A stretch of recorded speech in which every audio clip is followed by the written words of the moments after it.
Welcome to the Jaren Jarvis channel. Today, I would like to introduce you to the story, Welcome to the Freak Show. Author, quinnofhearts. Read by, Jaren Jarvis. Chapter 1, Jupiter FL. Intro.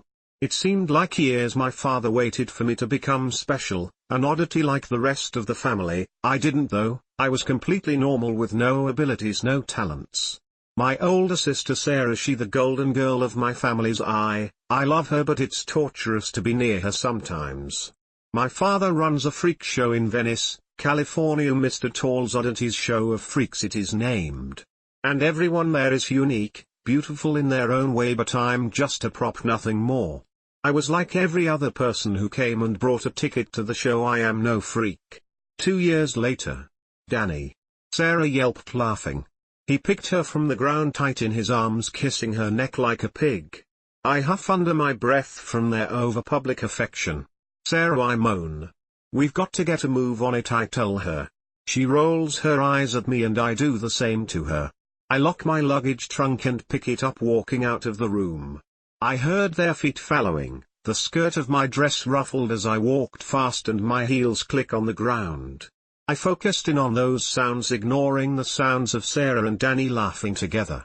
We almost didn't make it to the bus stop before the bus's departure. As the doors closed, I ran to the door and held my hand up, getting the driver's attention. I smile sweetly as he reopens the doors. Thank you, I tell him. His smile was sweet as I walked up the steps till Sarah and Danny were in his view. Then he eyed us again and put his head to the road. I sigh and walk down the row of seats, trying to find any empty ones, keeping my head down as all eyes were on us. Near the back we sat, Sarah and Danny hold on to each other, giggling. I kept my nose in my book, reading The Great Gatsby, drowning out all others. I let my mind fantasize about a beautiful man swooping in, saving me from this carny life and taking me to the glittery upper-class world. As I thought of the lovely gowns and expensive glittery jewelry, I wanted to cry, knowing that will never be me. But before I had any more thought into it, I was thrown out of my head as I assume we drove over a pothole. Ouch. I whimper as my arm hits the side of the bus. After another few hours we finally made it to our destination, Jupiter, Florida.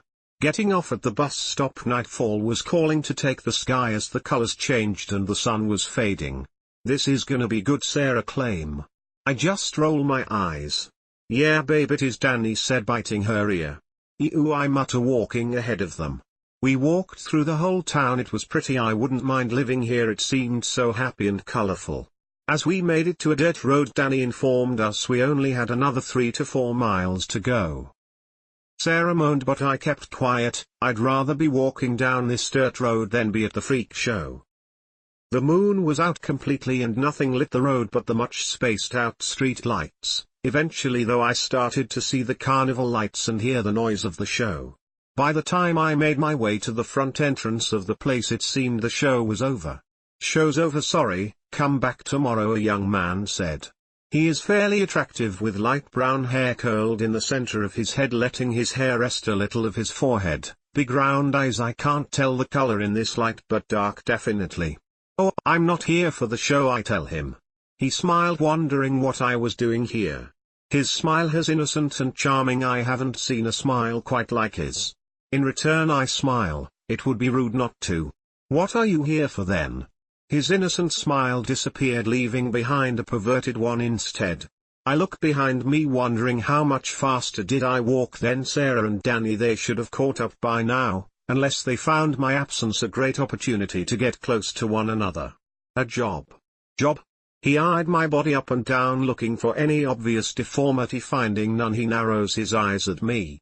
Unless there's something under your dress, I don't think you're cut out to work here, he laughs. I just sigh. What are you? A runaway or something? He questions me. No, not a runaway, I say lowly. Then you should go home to your pretty family. His voice seemed hurt and spiteful. Don't have anywhere to go, I laugh darkly. I'm not any runaway, I've got nothing to run away from, I tell him. I don't have a pretty family to go home to, and yeah, I'm looking for a job. Just recently quit my old one at a freak show in North Carolina. My voice was stern, hurt. We stood there in silence. I was shivering under the cold air. He seemed used to it, though hardly ever moved. After a while I finally heard Sarah and Danny. As soon as the young man saw them walking up, he yelled out to them, "Show's over." His voice raspy, angry. I seemed to really upset him. Finally Sarah and Danny walked into the light and stood next to me. His eyes widened and sighed. "Hi, Sarah," she announced, happily greeting herself. "We were looking for a job, heard you might have some open spots." Danny asked the young man. "You'll have to talk to Elsa," Marcy explained. "I'll show you to her tent," he said, leading the way.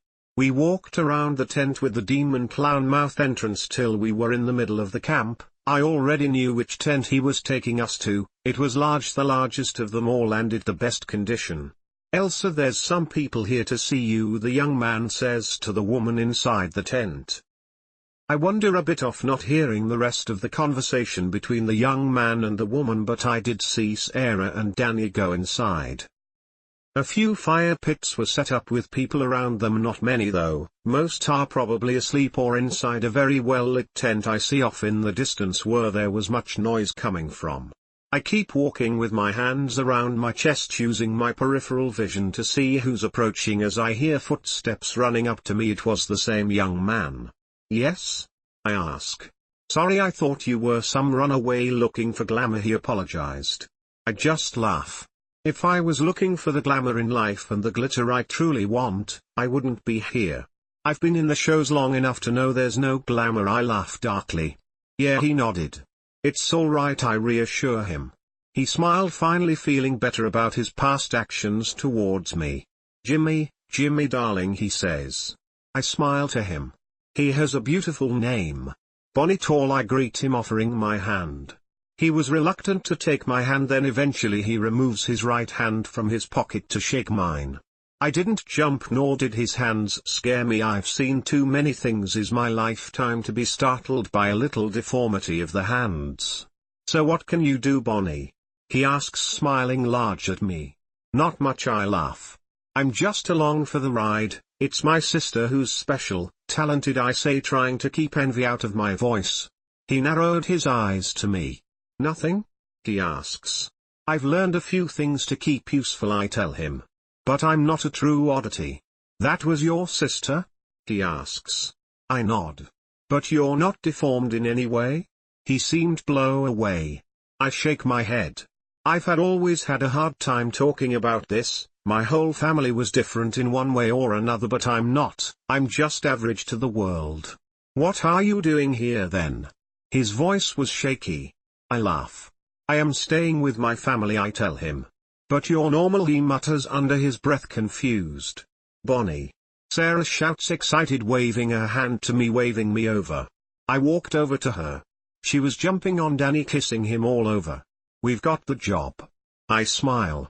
Next morning, I exited the tent fully dressed, hair and makeup done, in a yellow skirt and pink button-up top tucked in the sleeves, stops at my shoulders, not covering any of my arms, with white socks with lace trim and my white and black Oxford shoes. My dirty blonde hair was curled up in a high ponytail, the ends of my hair touching the middle of my back, and my makeup perfectly done, long black lashes, a pink tone on my lips and cheeks, and painted on brows. I used to be so upset my eyebrows were long and arched, wishing to have ones like the great actresses, thin and round, but I soon realized my brows could be my own style and started to box them, making them perfect and thinner than most. As I stepped out of my tent, I saw the camp in the sunlight, making everything look so homey. Everyone walked around, most with smiles on their faces, doing normal everyday things. It reminds me of home, of our old freak show. "Dad," I mutter, feeling his loss in my heart. Soon I saw Jimmy standing under a large canopy where some are having breakfast. He seemed to be looking at me, staring at me. I walk over there, give a wary smile to him. The corners of his mouth turn up, but not enough to be a smile, not even close. "Hi Jimmy," I say, still with a wary smile. "Hi." His voice was rude and cut short. I know this attitude. I am always greeted like this once they realize I have no deformities, no talents, no oddities, when they realize I'm just a pretty face in the wrong place.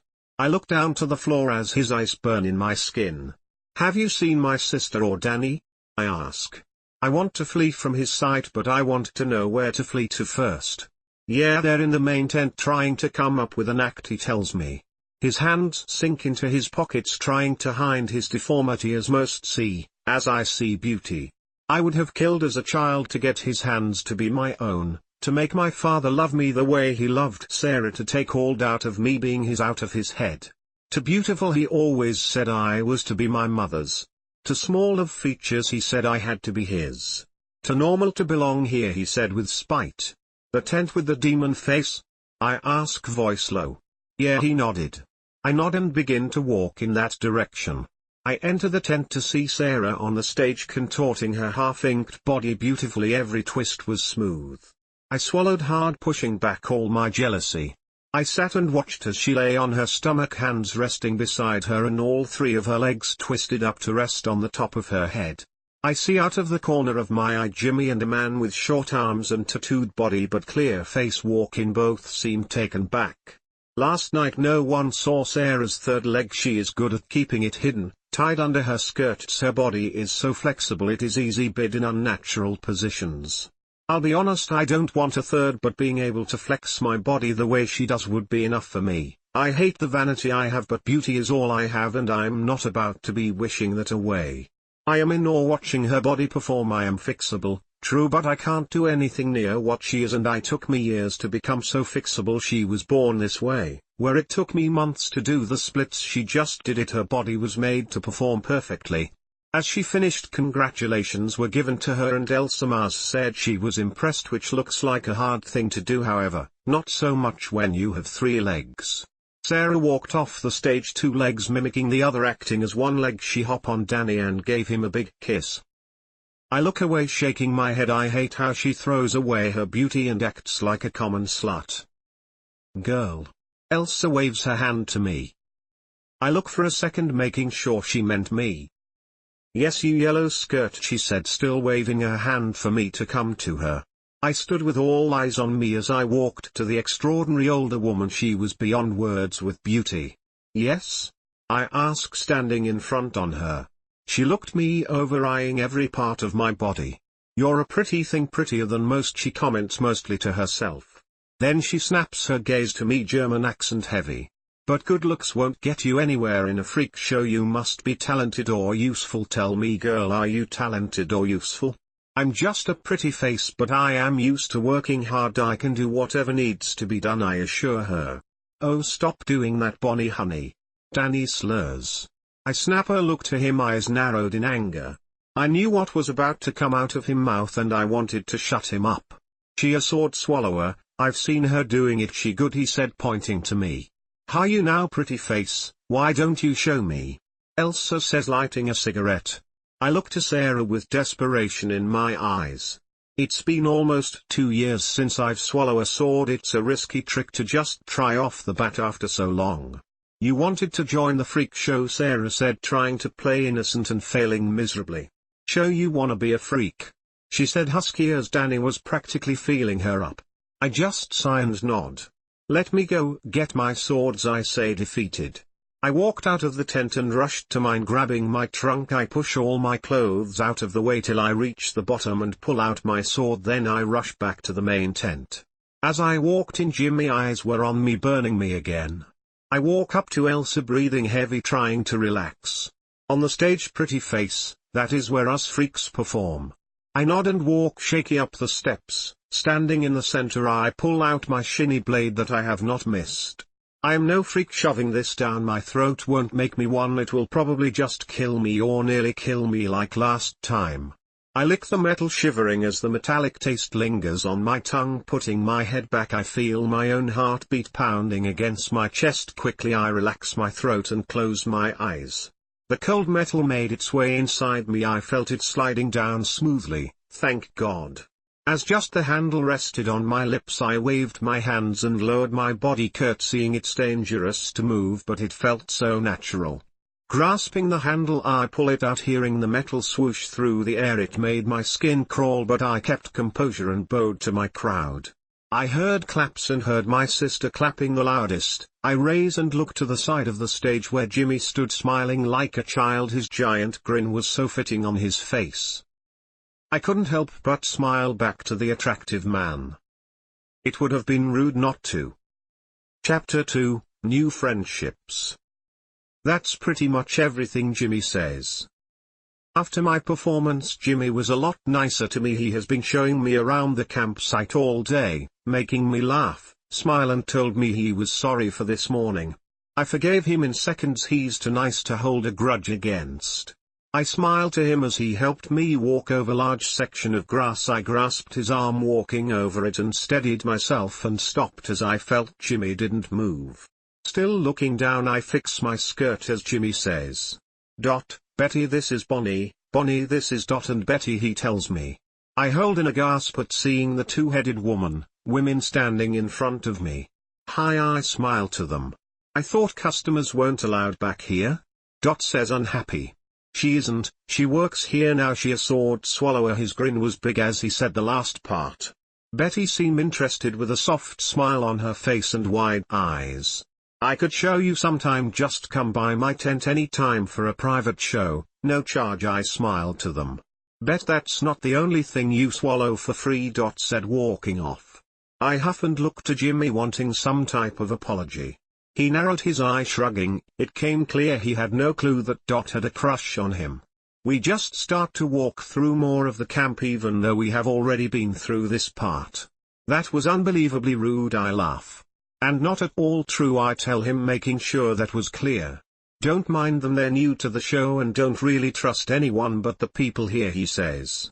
I nod, dropping the conversation. Don't want to get on the headliner's bad side. Thank you for showing me around, I appreciate it. I smiled to him.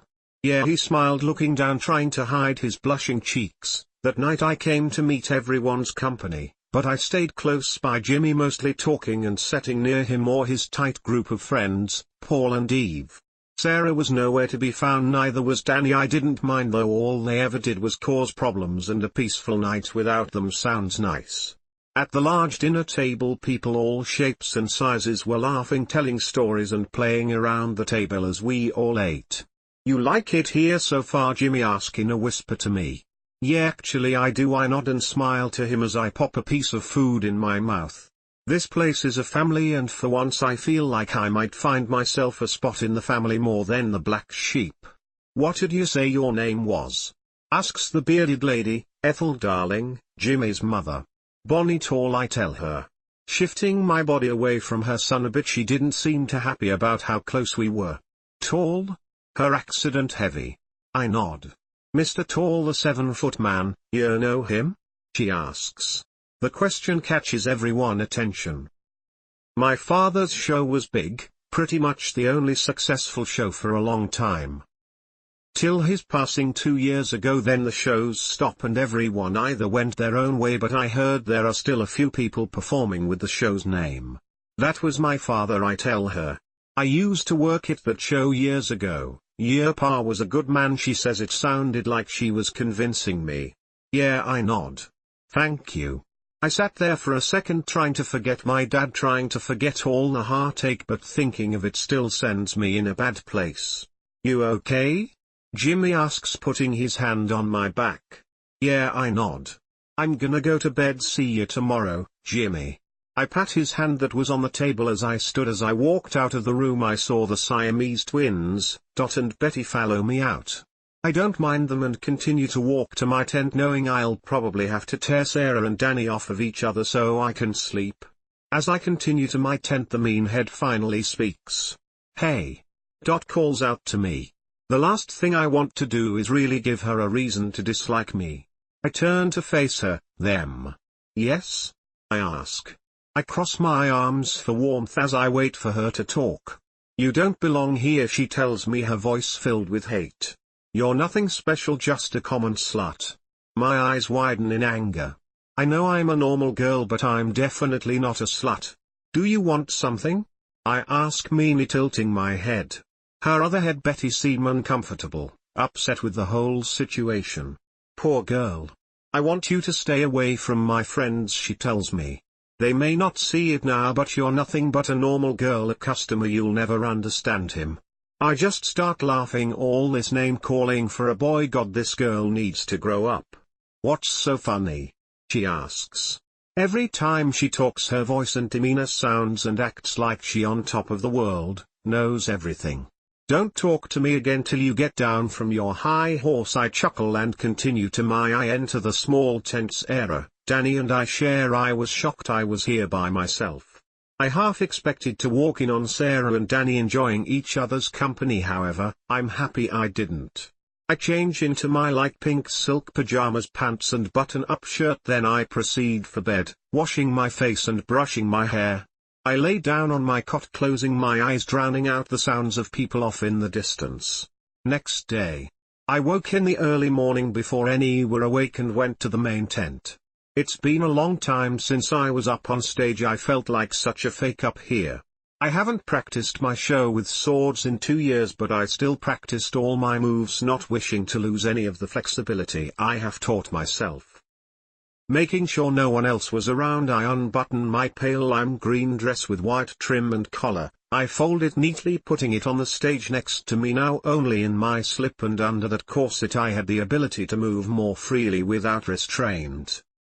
On the stage I lower myself into the splits, twirling my hands. I put them in front of me, then begin to lean down and touch my toes. After a moment of my head resting on my leg, I kick my front leg back. Now I lay on my stomach with my palms on the ground in front of me. Quickly I twist my body. Now I lay on my back with my palms still on the floor. I raise my body in the center, upholding myself in a bridge with my arms and legs. After another moment I kick my legs up, holding a handstand for less than a second before finishing a flip and landing on my feet facing the back of the stage. Quickly I turn on my heels, giving courtesy, and pretend to take the sword from my mouth and give another bow to my invisible crowd. Now only to do that with a sword, I tell myself, breathing deeply. The next few weeks I woke up early to practice my routine. The first few days I did it with nothing, then for a week and a half I did it with a coat hanger till I perfected that, and now I am going to try this for real. I entered the tent this time late at night after another show. I just simple swallowed a sword, but now to practice my real show. Still in my blood red corset, rough black shorts, black fishnets, over-the-knee socks striped red and black heels. I can do this. I remind myself. First I licked my blade. The metal is starting to grow on me again. Then I swallowed it, relaxing myself. I did the splits till I made my way to be in the bridge position, handstand, and finally flip with a turn on my heels. I pull the blade out and bow. I jump back when I see I have an audience. Jimmy was sitting in the first row of the seats, his grin big as he stood clapping. "Wow," he said in awe. "You're amazing." "Thanks," I say shyly. "I thought you couldn't move your body so much when you have a sword down your throat, but I guess I was wrong." He laughed. "It took me years to learn how to twist my body without hurting myself, I confess." "You're really talented." "Thanks." I look down, trying to hide me blushing. "When did you learn to do that?" he asked. He walks up the steps of the stage facing me. "I started when I was 10, but that show I didn't start till I was 14, I tell him. I sit down on the stage, not wanting to stand on my legs anymore. I've been on them all day. "That's young." "Yeah, I guess," I shrug. "I just wanted to be useful, special." "You talk like being deformed is a good thing?" He shifted his stance, not comfortable with what I might answer. I sigh. "I know what you're thinking, Jimmy. You think I'm normal, not deformed. Why am I upset?" I sigh. "My dad ran a freak show. His whole life was about oddities of beauty, and when I was born I wasn't anything, just a baby." Why am I telling him this? I hardly ever tell my sister these deep thoughts, and I'm telling a boy who most likely won't understand. I was shunned, black sheep of the family, and no, I gesture to him as I say my next sentence. The way you feel outside this show is the same way I felt in my home. It was awfully. I just wanted to be the same as everyone else. "But," he protested, "you could go out there, make something of yourself. Damn, you're pretty enough to snag a rich man. What are you still doing here?" he asked, pacing. "It doesn't matter if you're pretty or a freak. Nobody out there is going to help you. The only thing that matters in this world is family, not looks, not money, not normal, family." He stood there looking at me. "Family," he muttered. All the pretty things in the world couldn't but me someone who loves me as much as my sister, and honestly what most normal people find as freaks I find beautiful. I wish I could be more than a pretty face of something worth seeing, but I'm not, I'm just normal, I sigh. You know what I wouldn't give to be normal? He shouted. I stood to my feet. I do know. I shout back. You'd give as much as I would to be abnormal. You want to fit in out in that world, and I want to fit into this one. Why? He paced angry. This is nothing more than taking the money of people who want to laugh at you all damn day. Maybe in your head, but what I see is a mother who knows you're hers and place you fit in, and family who would do anything for you. I'd give anything for that. I shouted. I'd give anything for my father's love, for him to look at me and see a deformity so he would know I was his by blood, instead of always leaving him with doubt. Doubt of me, of my mother faithfulness. If I had your hands I would have had love in my life, and any amount of deformity is worth that. Oh God, I didn't mean to say all that. Why did I say all that? I hadn't meant to mention my father and all my dad's doubts about me and my mom. I looked to the ground feeling ashamed of all I've said, of all I am. Look, I'm sorry, I didn't know. Jimmy sighed. It's okay, I nod lowly.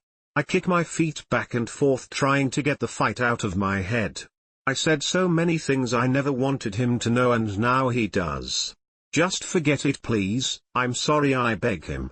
Forgotten, forgiven, I'm sorry. Forgotten, forgiven, I tell him, walking close to him. I open my arms and wrap them around his neck, hugging him. His body close to mine felt comforting. I haven't hugged some beside my sister in a long time. Heck, I haven't hugged my sister in a long time. After a moment I let go and smiled to him. I felt awful about yelling at him, it felt awful to be yelled at by him, but hopefully things can only get better from this. I think I should get to bed. You should do the same, I tell him. Yeah, he nodded. Good night, Jimmy. I kiss him on his cheek and walk off the stage, heels clicking on the wooden ground. Good night, Bonnie, he says lowly. Before I exited the tent I looked behind me to see Jimmy holding his cheek with a grin on his face. I smile. I walk to my trailer. I no longer share a tent with Danny and Sarah. In fact, Sarah and Danny no longer have a tent but share a trailer together. Walking in my trailer I felt lightheaded. So much has happened tonight. I just want all the bad to go away and all the good to stay. As my eyes closed after my head hits my pillow, all I could dream about was Jimmy, Jimmy darling. Chapter 3, Twisty, Part 1. Curfew? Of course, once everything seems like it's going good, a curfew is set. I can't believe this. I leaned against a beam that held the canopy above us, observing all that's going on around me. I take another drag from my Lucky Strips cigarette.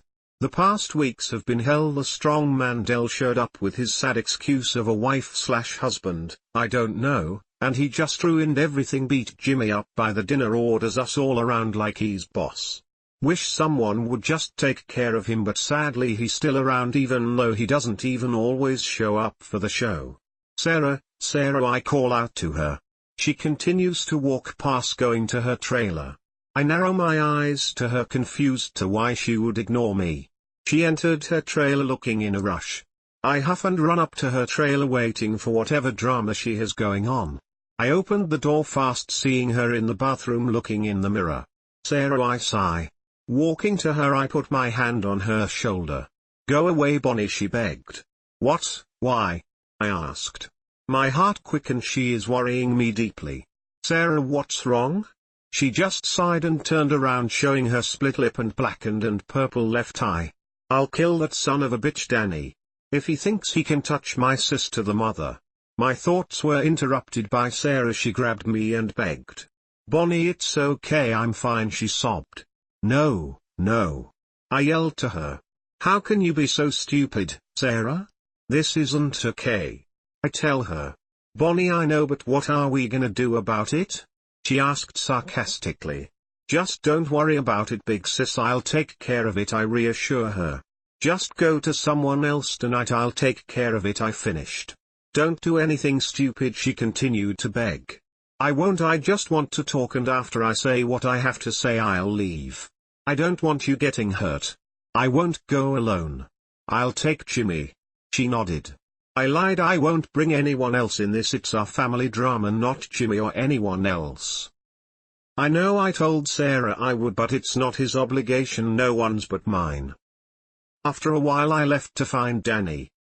I should have known he would do this. Everyone Sarah dates does this. She deserves better, so much better than these lowlifes she always brings home. Have you seen Danny? I ask Eve. No sorry hun, she tells me. Okay thanks, I say. I was about to walk away when Jimmy chimes in. Yeah, he just got back from town. He was looking for your sister. Of course, I add. I walk off back to Sarah's trailer, seeing the door cracked open. I didn't bother to knock, just walked right in, seeing Danny kicking the bed. Danny, can I talk to you? I ask, keeping my anger under control. Not now, I'm looking for Sarah, he roars. He picks a wrapped box off the bed and starts to walk over to me, trying to pass me to exit. Got her a gift? Yeah, thought I would do something nice. Wonder why, I say sarcastically. What does that mean? Anger rose up in him, his empty hand balled in a fist. It means you need to leave Sarah alone. I saw what you did to her and it's never gonna happen again. I think that's up to Sarah, he roars, only inches away from my face. I didn't back down though. This isn't the first time a man has tried to scare me, defiantly. Not the first time, it was one of Sarah's boyfriends. It was till you put your hands on her. Now it's up to me and I say you two are over. Shut up you little bitch, you think I'm gonna let you tell me what to do? He laughed. With no warning he pushed me through the door, causing me to crash down to the ground as he stood over me smirking.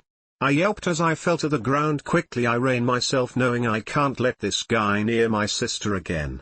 Stupid bitch, Danny says over me. Hey! A man shouts over here. Get your hands off of her. I soon knew it was Jimmy. Danny backed off. I shook my head, trying to catch my breath. I blinked rapidly, trying to unfussy my vision, but it didn't work. I leaned more up, and as I did I saw Jimmy come running up and clock Danny right in the face, sending him to the ground only a few feet away from me. After a few more hits, Jimmy turned to me. Are you okay? He asks, diving down next to me, helping me sit up a bit. Yeah, I answer, groggy. I continued to feel lightheaded. The back of my head felt like it was pulsating, hot and burning. I send my hand to the back of my head to investigate the source of the pain. Hot liquid is what I found. I bring my hand back into my blur view to see hot red blood covering my hands. Crap, I moan. Shit, Bonnie, hold on. Jimmy scooped me up in his arms, one hand under my knees, the other supporting my neck and head. I help onto his neck as I continued to blink back, nausea. Where he took me was a blur as I heard concerned voices follow us till I felt rough sheets under me and Jimmy voice pleading something, I'm not sure what. It was 4 days later. I woke up 2 days ago to learn when Danny shoved me out the door and over the railing of his trailer I fell on a sharp rock that hit the back of my head. From blood loss I fell unconscious. Ethel told me for a moment there they thought I was gone. My breath was so shallow it wasn't heard. It wasn't till Sarah came to me crying why I understood why Jimmy looked so different. Sarah went on about how Danny was dead, beaten bloody, and then I understood what I saw different in Jimmy. He had a fresh kill written on his face. I feel terrible to have left that to him to take care of. Sarah is my sister and I am my own responsibility. I should have taken care of Danny. However, I can't help but feel an unbelievable amount of happiness to know Jimmy would kill another for me. Is that wrong? I could tell it wasn't the first time he's done someone in, but I don't think I should be asking him about that. Anyways, no one wanted me to know about it, so with respect I won't talk about it to anyone. Ethel had been taking care of me, making sure I was alright, even though I protest I can't deny her mothering ways. Today though I left her trailer to my own, I finally feel like I have enough blood in me to move around normally. I pull on my red poodle skirt that had no poodle on it, and then tucked in my striped white and black skin-tight sweater, the sleeves elbow length, the trimming flux fur. I drape a red caringid around my shoulders, and tie a red short scarf around my neck, followed by white lacy socks and white and black Oxford shoes. After my makeup of cat eyes and red lips I walk out, finally ready to face the world. It didn't take me long to find who I was looking for, Jimmy. I found him in his trailer. Jimmy? I call as I knocked softly on the trailer door. I heard Jimmy inside and something fall and a grunt from him. Coming. He called out. After another moment he opened the door out of breath. I laugh and brush his curls back into place. He blushed. Can I come in? I ask. Yeah.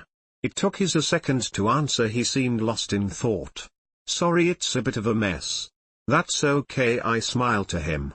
The place smelled like teenage boy trying to be covered up by cologne. How are you? He asks, rubbing the back of his neck. I'm good, finally feel good, I laugh. Yeah, you gave us a scare there, he laughed shyly. Sorry. He just looked down to the floor. Thank you, I say softly. He gaze rose to look at me in the eyes. He sighed and continued to rub the back of his neck. Don't worry about it. It was quiet for a second. Neither one of us knew what to say to each other. Jimmy, I started. Do you wanna go out maybe? Grab a bite to eat? I asked. His face lit up. Yeah. He answered fast. I smiled to him and he returned the smile with his boyish grin.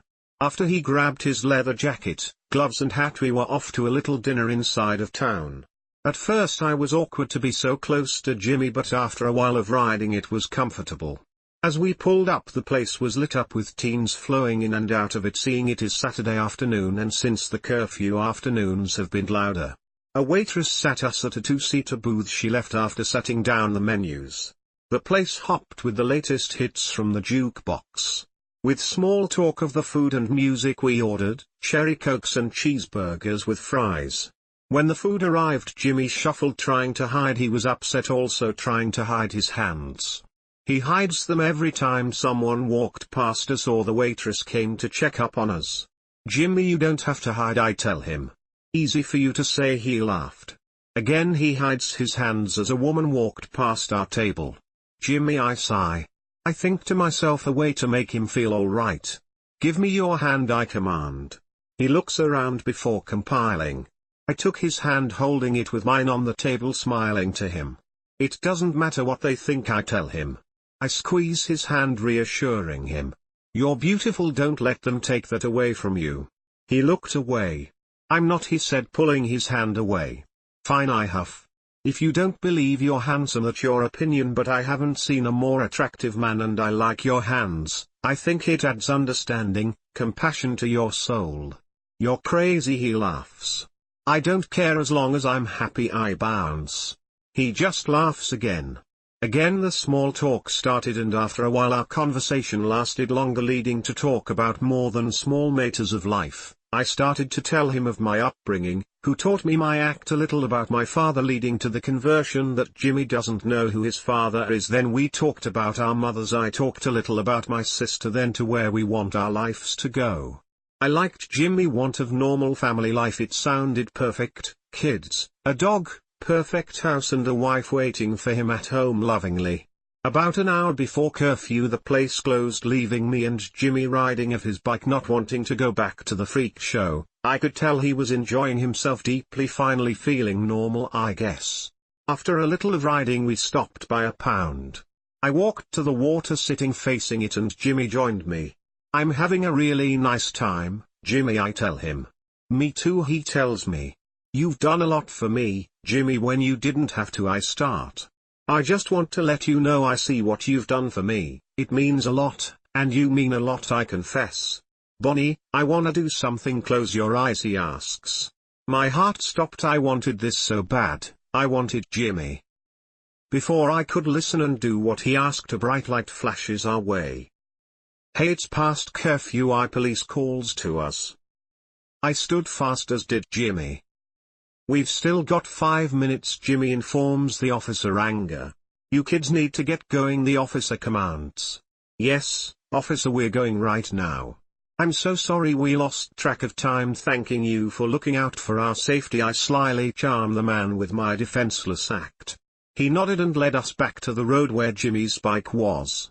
We hopped on with 3 minutes to spare. It was a long ride back to the freak show. We were on the other side of town completely. About more than halfway Jimmy's bike started to slow till it stopped. Shit, out of gas, he tells me. That's the oldest trick in the book, I think. I trust Jimmy, but he's still a man and the out of gas line wasn't gonna work on me. Jimmy, really? I ask. What? He asks, confused. We can go through here to stay off the road, he explains, talking about the woods. Jimmy, I roll my eyes. What? Again with confusion. Out of gas. I laugh. Not the first time I heard that. Really? He huffed. I'm not trying to make out with you. Really out of gas, he laughed with no amusement. Before I could say anything else, we saw car lights and ran into the tree lines, hiding. We waited for a while until I finally spoke. There hasn't been a car for 10 minutes now. The show's not too far away, let's just walk. When you're right, he shrugged. The cold night air nipped at me. It seems my red cardigan wasn't thick enough to keep me warm. I shivered, crossing my arms for warmth. Here, Jimmy quickly took off his jacket. No, it's fine, keep it, it's cold. I didn't finish before he draped it around me. Thank you, I smile, pulling my arms in. Help me please, someone help. Screamed a girl from behind us. We ducked into the tree line again behind a bush and watch as a clown took the young dirty female, tackling her to the ground, knocking her out. I covered my mouth so I wouldn't make a sound. I couldn't believe what I was seeing.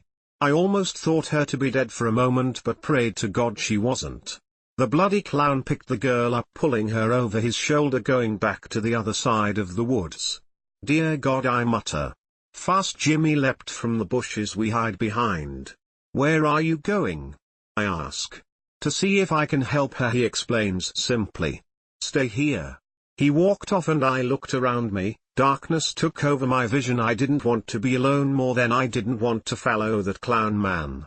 At least with Jimmy I felt somewhat safe. Wait up. I whispered and called out to Jimmy. I ran across the road, catching up with Jimmy, following him deep in the wood as we followed the clown. I swear I think the clown gonna hear my heart and turn around and kill us. I held onto Jimmy's arm, making sure I kept right behind him. Soon we found ourselves in a twisted place that had balloons hanging above and a run-down school bus ahead. This is the killer, Jimmy confirms to what I thought as well. This is where he's keeping the missing kids. We've got to get the police, I tell him. He agreed. I felt relieved that we were going to leave this hell. As I went to turn, everything stopped. Blackness took over me after I felt a sharp pain on the back of my head. Chapter 4, Twisty, Part 2. I came to seeing the stars floating, blurring together. I blink fast, trying to regain myself. I try to move my hands to my head, feeling hot liquid running down my head, but I was unable to. Huh? I look around, seeing I'm in a box. I felt the cold air on my feet, letting me know more than half of me was inside.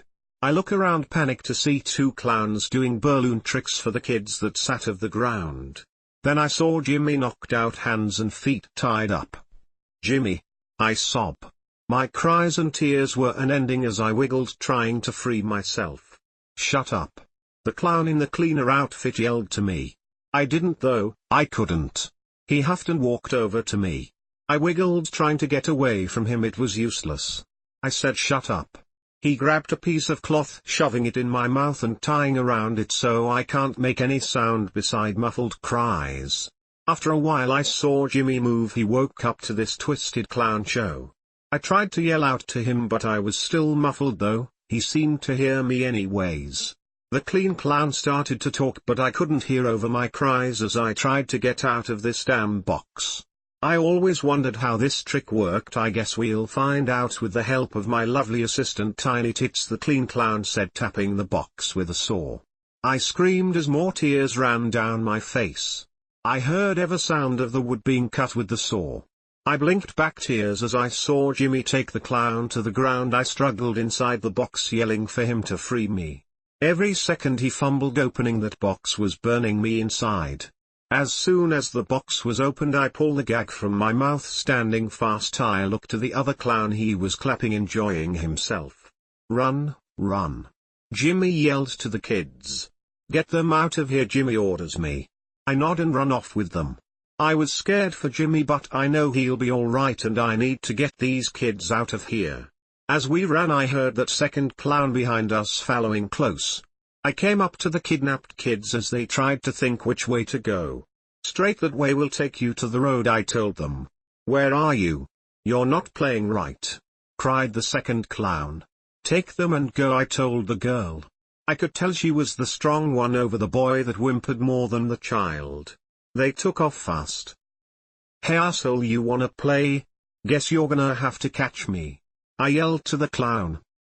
I went to take off but fell to my knees. I pulled my hands to my head, feeling the source of my dizziness I have been pushing through. Pulling my hand inside, it's covered in blood. Damn, when that clown hit me over the head he opened up my stitches. I get up to my feet, pushing through a horrible amount of blood ooze. Quickly I run, hearing the clown only a few seconds behind me. "Found you," he shouts to me, running after me. I run as fast as I could and shake my blurred vision away. I kept running even though my vision was giving, even though my lungs were on fire, even though I could barely feel anything but my lungs. I kept running. I heard the clown behind me fall down. I used this time to run faster, getting away, and quickly I ducked behind a tree as the clown finally caught up, passing right by me. I sigh in relief, sliding down the tree. I sat there for a long time. I thought of going back, but I have no clue which way I even came from, so I'll wait for someone to come, for Jimmy or for the sun to show the way. I just need to wait and rest. I kept my hand on my head, feeling blood slowly bleeding out. I ripped the lower fabric of my skirt, holding the fabric still, trying to stop the bleeding. I wanna throw up, I feel so nauseous. I am glad I'm sitting down, even moving my arm leaves me too dizzy. I blink my eyes open and close. The dark woods left me with fear. I know I should get up. That clown could double back, but I can't move. My eyes open and close as I heard sirens. Open, soft colors of lavender, orange, baby blue and pink started to take the sky. Closed. Open, now brighter shades of all those colors were flying high in the sky. Closed. Open, the sun was high in the mid-morning sky. It hadn't seemed longer than 5 minutes since it was nighttime. Closed. The trail leads over here. I hear a man yell. My eyes were glued shut now. My head finally stopped pounding. "Over here!" shouted a man. "I found the girl." I moan. Doesn't he understand? My head finally stopped hurting. His shouting isn't helping. "You're going to be okay, just stay here, and wake up." Focused on my voice, the man begged. I did as he asked. I tried to open my eyes, but every time I did the sun was so bright it hurt, made me want to cry, so I kept them closed. For a little I felt like I was floating. Crazy. "Bonnie, Bonnie." I knew that voice. "Jimmy? Jimmy?" I said his name. Yeah, it's me," he sounded rushed, his words blended together. I tried opening my eyes, but again the pain was too much to adjust to the light. "Just stay awake, okay? Stay here with me," he begged, cried. "Okay. Bonnie, Bonnie." Jimmy screamed. I tried to reply, but I don't think anything came out. I battered my eyes as bright lights and white walls and floors blinded me. I rubbed my eyes, finally my eyes adjusting to the light. A white room, a hospital room? I rubbed my eyes again, seeing a sleeping form on a chair next to me. All the blueness went away and clearness took over my dizzy eyesight. Jimmy sat in the chair next to my bed asleep. Then I understood what I couldn't in my earlier blood-lose state. I smiled seeing Jimmy sleeping, dry tears on his cheeks. "Jimmy," my voice was weak and soft, but it woke him. "Jimmy," I smiled. Chapter 5, Jimmy darling, local hero of Jupiter FL. "Bonnie," he smiled to me. He gripped my hand. I smiled from the comfort of his touch. He glanced down for a second as I squeezed back, a frown fall onto his face for a moment, and he took his hand from mine into his lap from my sight. I sigh, but I'm in no mood to address his self-esteem problem. "How you feeling?" he asks. "You need something?" "No, thank you." I shake my head. I felt a little dizzy from my moments. I rubbed my forehead, trying to rid of my dizziness. "You really need to stop scaring me, Bonnie," he laughed, meaning it fully. "Second time this week," he noted. "Sorry," I laugh. "I must be putting this boy through hell with all the worrying I'm causing him." Images of the clowns, of his dark laugh and the saw that was going to cut me in two flashed through my head. I look up to him, keeping my smile. I didn't want to worry him anymore, making him think I couldn't get over this or that I wasn't already. The least I could do is not act like a basket case and make him think he has to take more care of me than he already has. What happened, Jimmy? I question. Are those kids alright? Oh, yeah, they're fine, you got them out. He smiles to me like I was a brave hero. I felt proud of myself. I could have given up, but I pushed through, and even though I did give up on the tree, I didn't when it mattered most, when others needed my help. However, I should have gone back for Jimmy. What if something did happen? I would have just been the girl who laid down and died while he needed my help. And the psychos? He sighed. One's dead, the other he trailed off. I'm sure he's out of town by now. The police are looking for him upstate. I nod. He looked to me, waiting for something, I don't know, a little girl to come out and sob, maybe. I'm okay, Jimmy, I tell him. I know that. He laughed. You tough, I don't think there's anything that could break you down, he comments. I smile to him. I don't care if he only saying that it felt so good, and so much better it was him saying it. That means a lot, Jimmy. He smiles and nods to me. You know, I think we're pretty similar. I tell him my thoughts. I don't think there's really anything that can break us, especially when we're together, I add. He smiled big and went to speak, but we both turn when the doctor walks in. He grabbed my chart, smiling to me. I smile back. He's an older man, hair white and a grin that seems stuck on his face forever. Well, good evening, Mississippi. Tall, he greeted me happy. I'm Dr. Keller. Hello, I say softly. I'm just going to do a quick checkup, see how everything healing, tests are my moment and all that fun stuff, he explains. How's that sound? Perfect, I smile. Do you mind just waiting in the hall? He looked to Jimmy. He nodded and stood from his seat. I notice he was still in clothes from Halloween, dirt covering some of his pants and shirt. As he walked out, I saw that Dr. Keller made sure not to touch him and even looked like he didn't breathe as he passed. He's not contagious. I wanted to snap but kept my mouth shut instead. I'll be right outside, Jimmy tells me.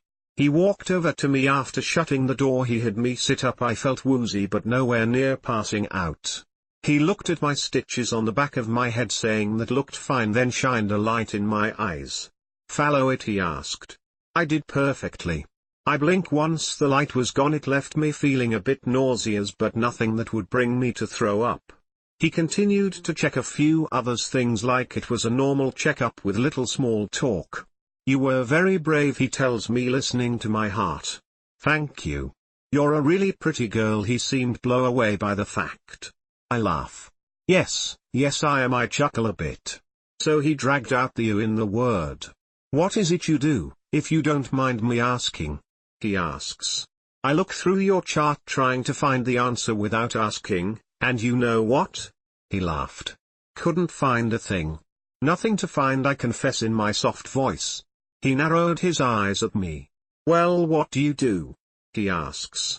I've seen your friends and they're a colorfully bunch, he snorted. I just look down, not ashamed of them, just of his arrogance. If you're so invested in finding out, buy a ticket to the show, I tell him. Now I see where you come in handy, he laughed. Cells. Am I all good, doctor? I asked, changing the subject. Yes, darling, you are, he said, writing something in my chart. He went to the door but then turned with a frown on his face. I thought, couldn't stop smiling.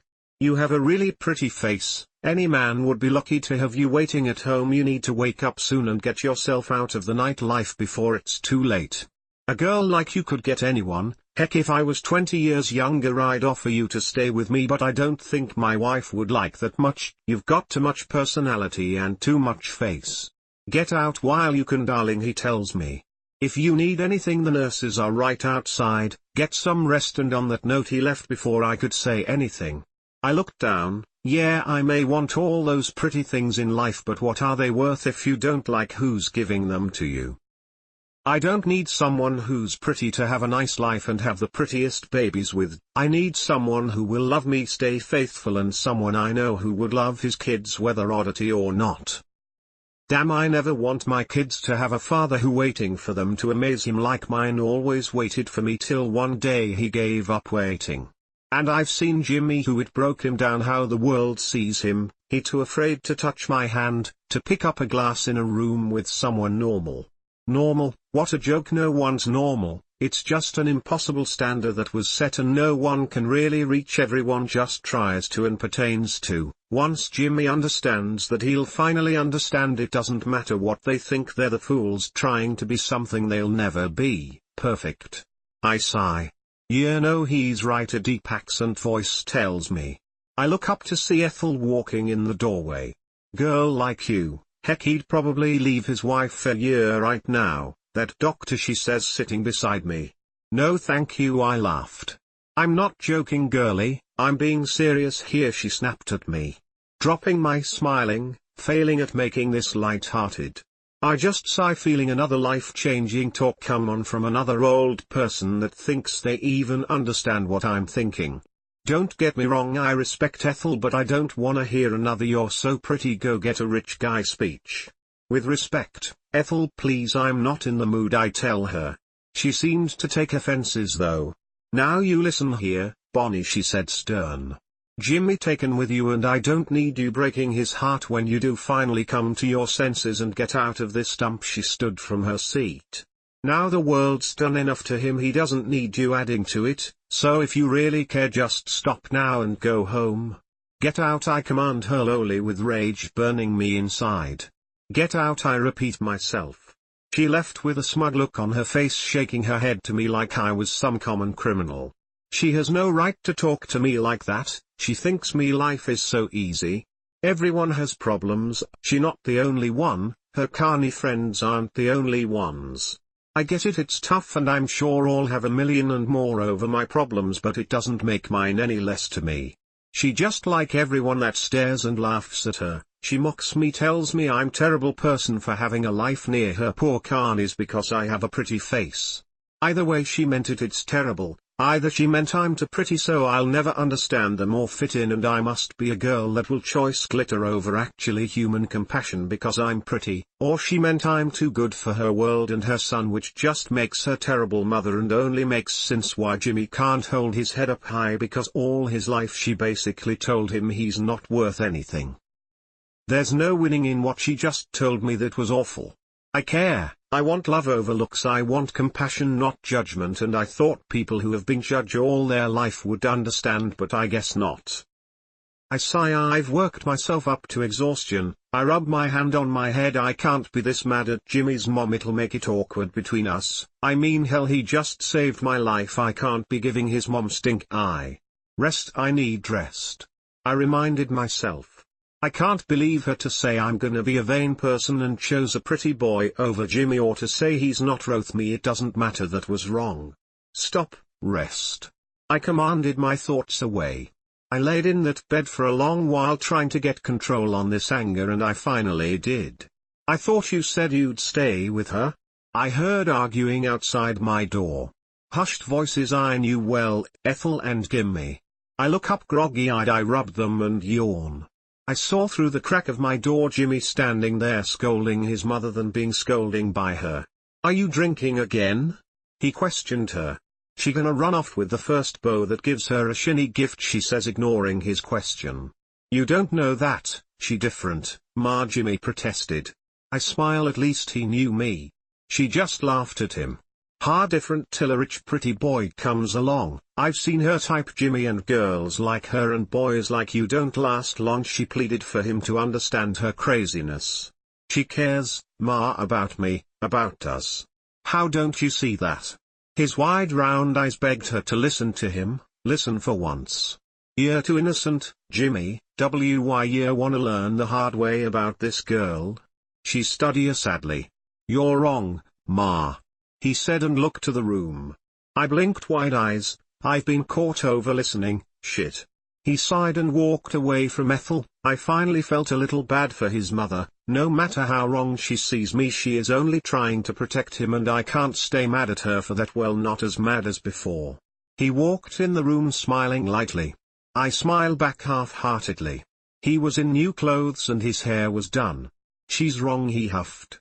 About what? I give him an out. He just sighed and nodded, clearly taking it.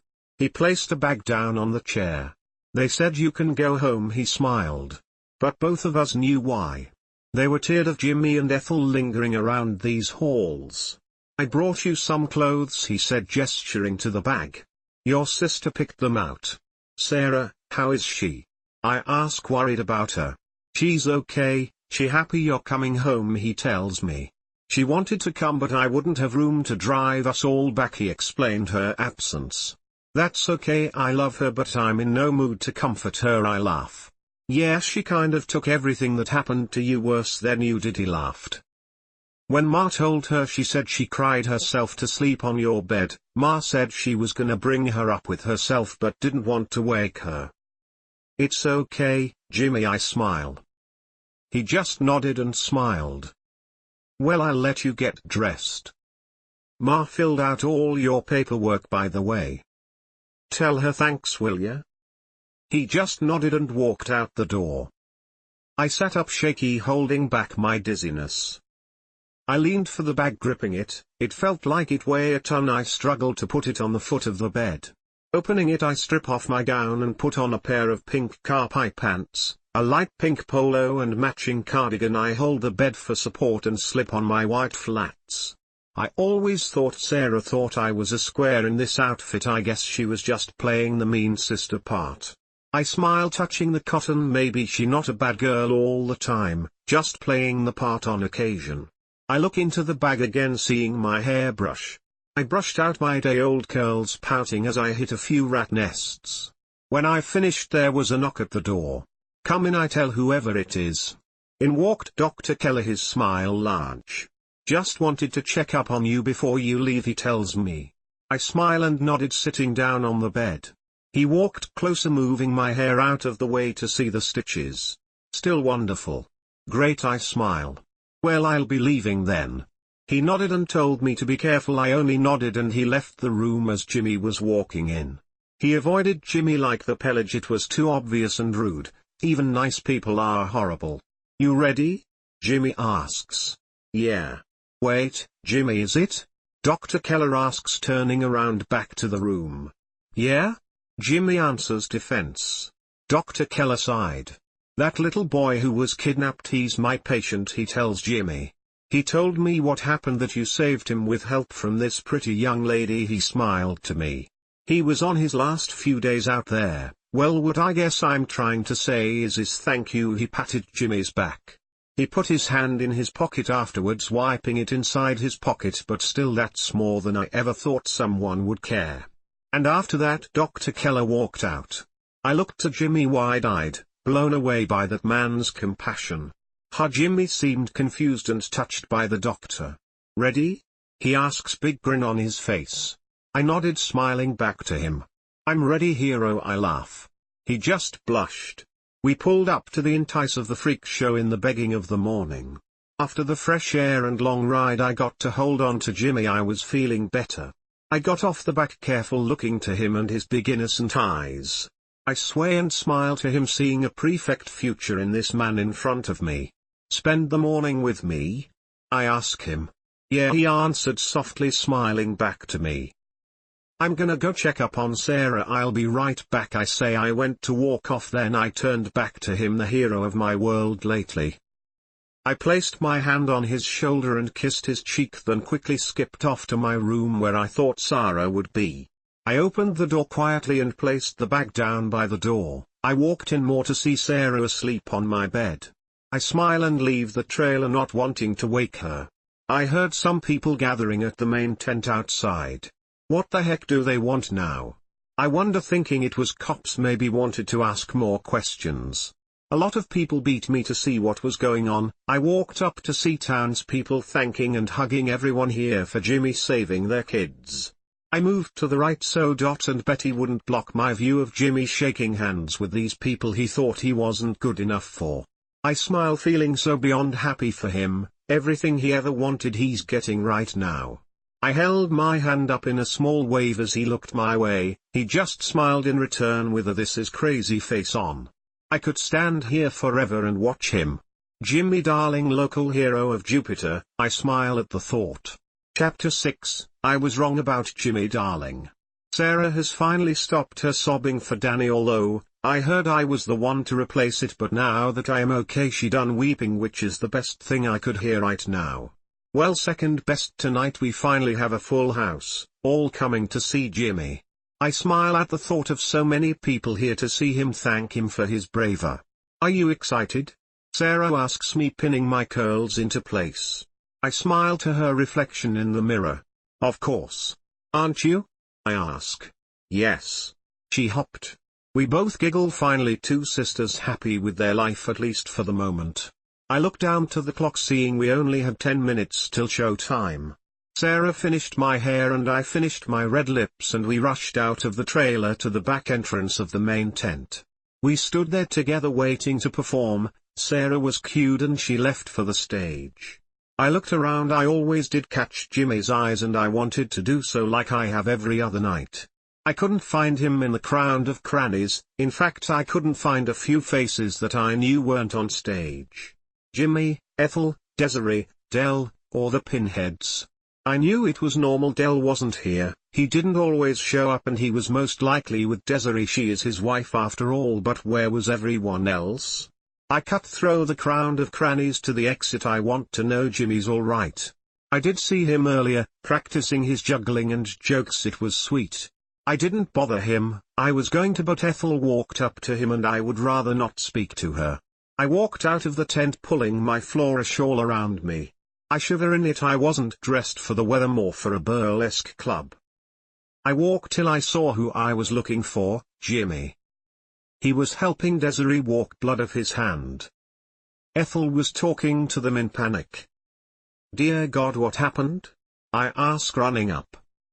I looked at Jimmy. His eyes looked guilty. Of what though? Everyone's in there for a year, Jimmy, Ethel protested.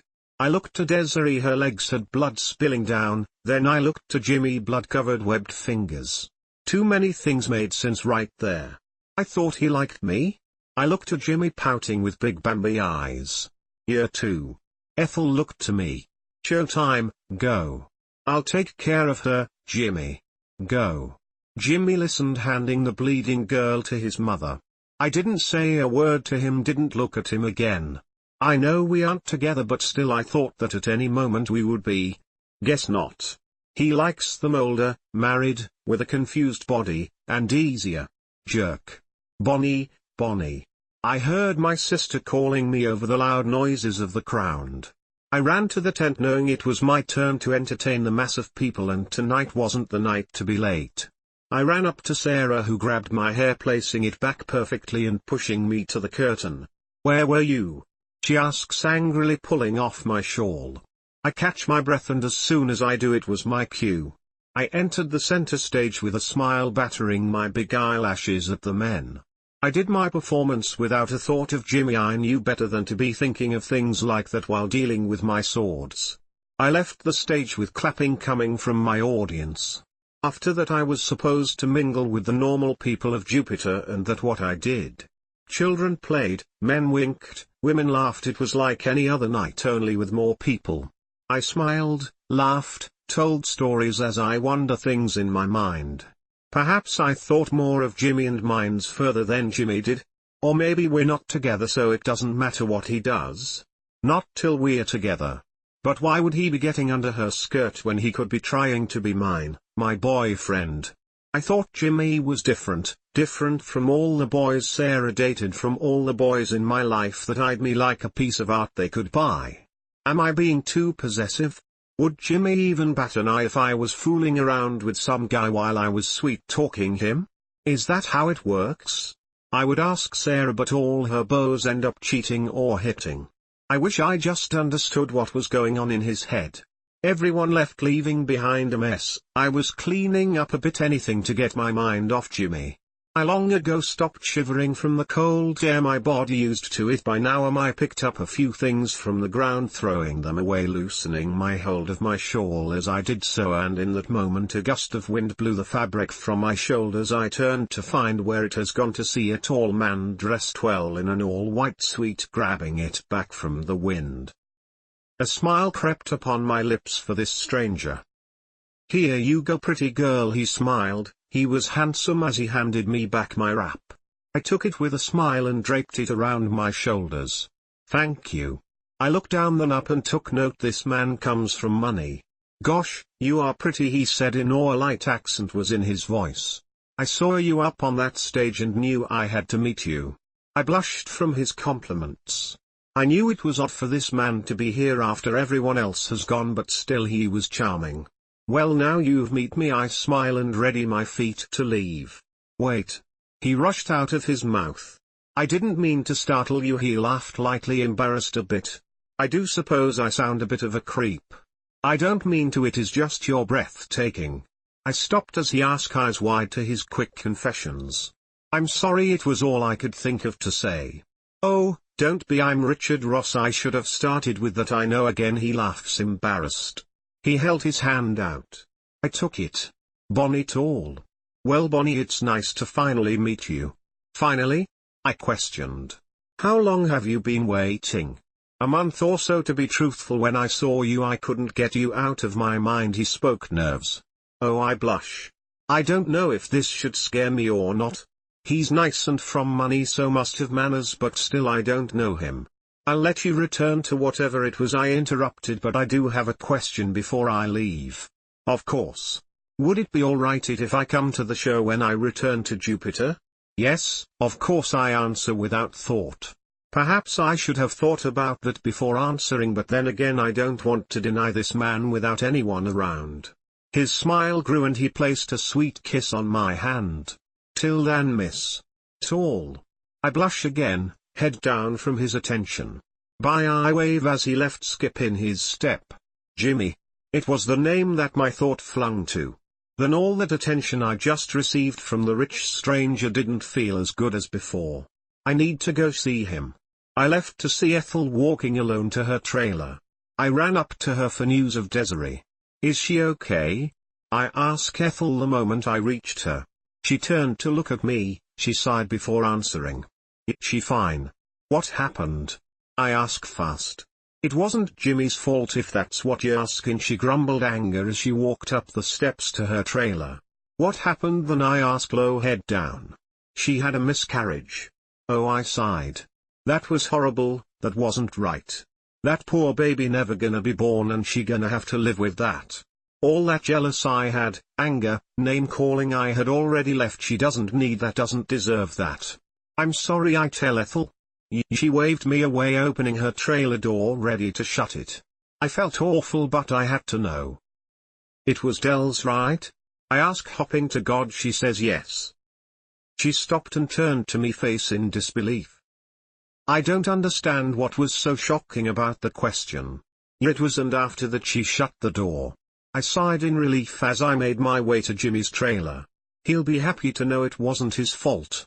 I knocked on his trailer. I waited, but no one came to the door. I knocked a few more times, still nothing. I turned the knob. It was unlocked like most the other doors here. I peeked my head inside to see Jimmy sitting on his bed in complete darkness. Jimmy, I called to him soft as I entered. Hey, I smiled to him softly, knowing he must think everything is his fault.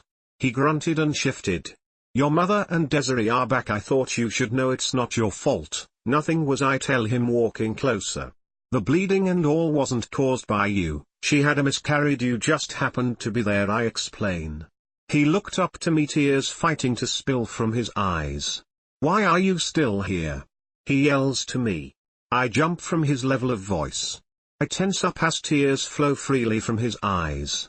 Everything's my fault. He protested. Meep, God, poor Meep, he sobbed. I relax. I felt awful for that poor boy, but I felt worse for the toll it took of Jimmy. Jimmy, I tried to comfort him. I walked closer, reaching out to put my hands on his shoulders. Jimmy, it's gonna be all right. He shoved my hands away from him, crying harder, face red with anger. No. He shouted. I caught myself on his dresser as he stood. Why don't you just leave now instead of waiting? We all know you're gonna leave, so just do it now, he begged, some words shouting, others I could barely hear. I felt bad for him, but my God, was this getting old, and now I'm mostly just anger. God damn it, Jimmy. I yelled at him. Are you ever gonna stop with this crap? I asked, still yelling. He stood there, face growing more red. I was stupid to think a normal girl like you could be different, he says lowly, like a snake spitting venom at me. I stood there, tears in my eyes falling down to my cheeks, heartbroken that the one person I thought saw me for me didn't. I was wrong about Jimmy, darling. No, Jimmy, I stop him, taking in ragged breaths. I was the stupid one to think a boy like you could be different, I sob lowly, trying to hold myself together. I'm nothing to you except a normal girl, and Jimmy, you're gonna hate me forever for that. I turned fast, whipping my face hard, turning it more intense, shades of red running out of his trailer, crying hard in my hands from his cruelty. I ran to my trailer, shutting and locking the door fast. I slid down the door, crying over a boy who just broke my heart. I thought I was more than just a girl who couldn't understand him. For once I thought I could be loved for being normal. I'm sitting here on the floor, heartbroken from the man everyone said I would break the heart of, cause I'll want a normal man. Instead it's him who doesn't want a normal girl. I sob harder, tears roll down my cheeks, landing on the ground, a blackish color from mixing with my mascara. My eyes are tired and puffy and my crying is starting to burn, but I just couldn't stop. I tired, standing shaky as I gripped the floor for support. I failed, landing back on my bottom. I cried out louder for a moment before trying again, gripping the door as I stood. I shakily walked across my trailer to my bed, but I caught my reflection in the mirror. Ruined makeup streaming down my face was all that was unattractive. Beside that, I was a bombshell and I hated it. I tore at my pins, forcing my hair down, accidentally ripping a few loose strands out. I cried more as my curls fell into place, looking a bit destroyed but for the most part beautiful. Quickly I splashed water on my face, grabbing a rag and soap. I washed it raw, leaving behind a red sobbing face instead of a ruined makeup. After that I left for my bed, my tears burning my cheeks as they rolled down silently. I striped from my outfit I wear for the show, wobbling my way into my blue silk nightgown. As soon as the fabric was on, I fall to the bed, holding the covers for dear life, weeping into them. I was beautiful, skinny, well-breasted, with lovely curves, a great bottom and stunning legs. I have 2 eyes, 2 ears, 1 nose, 1 mouth, 2 arms, 2 legs, and 2 breasts. Nothing wrong with me, nothing makes me different. Too beautiful to be your mother's, my father's voice haunts me mind. Too small of features to be mine, he continued to deny me a place in his heart, his family. Too normal to belong here, indeed too normal for Jimmy to ever love me. It was added to my many reason of hating this body I was given. I was in the wrong world, looking for a family. No one here wants me, loves me, and cares for me. I'm nothing but another pretty face. I'm not Rothim. I know that what they think. If I was different, if I was an oddity, I would have everything: daddy, mama, a family larger than blood, and Jimmy. Too beautiful to be your mother's, too small of features to be mine, too normal to belong here, too normal for Jimmy to ever love you, my father voice repeated in my head. Too beautiful to be your mother's, too small of features to be mine, too normal to belong here, too normal for Jimmy to ever love you. Too beautiful to be your mother's, too small of features to be mine, too normal to belong here, too normal for Jimmy to ever love you. Too beautiful to be your mother's, too small of features to be mine, too normal to belong here, too normal for Jimmy to ever love you. Too beautiful to be your mother's, too small of features to be mine, too normal to belong here, too normal for Jimmy to ever love you. Too beautiful to be your mother's, too small of features to be mine, too normal to belong here, too normal for Jimmy to ever love you. Too beautiful to be your mother's, too small of features to be mine, too normal to belong here, too normal for Jimmy to ever love you. Chapter 7, 2 Deaths and a New Romance.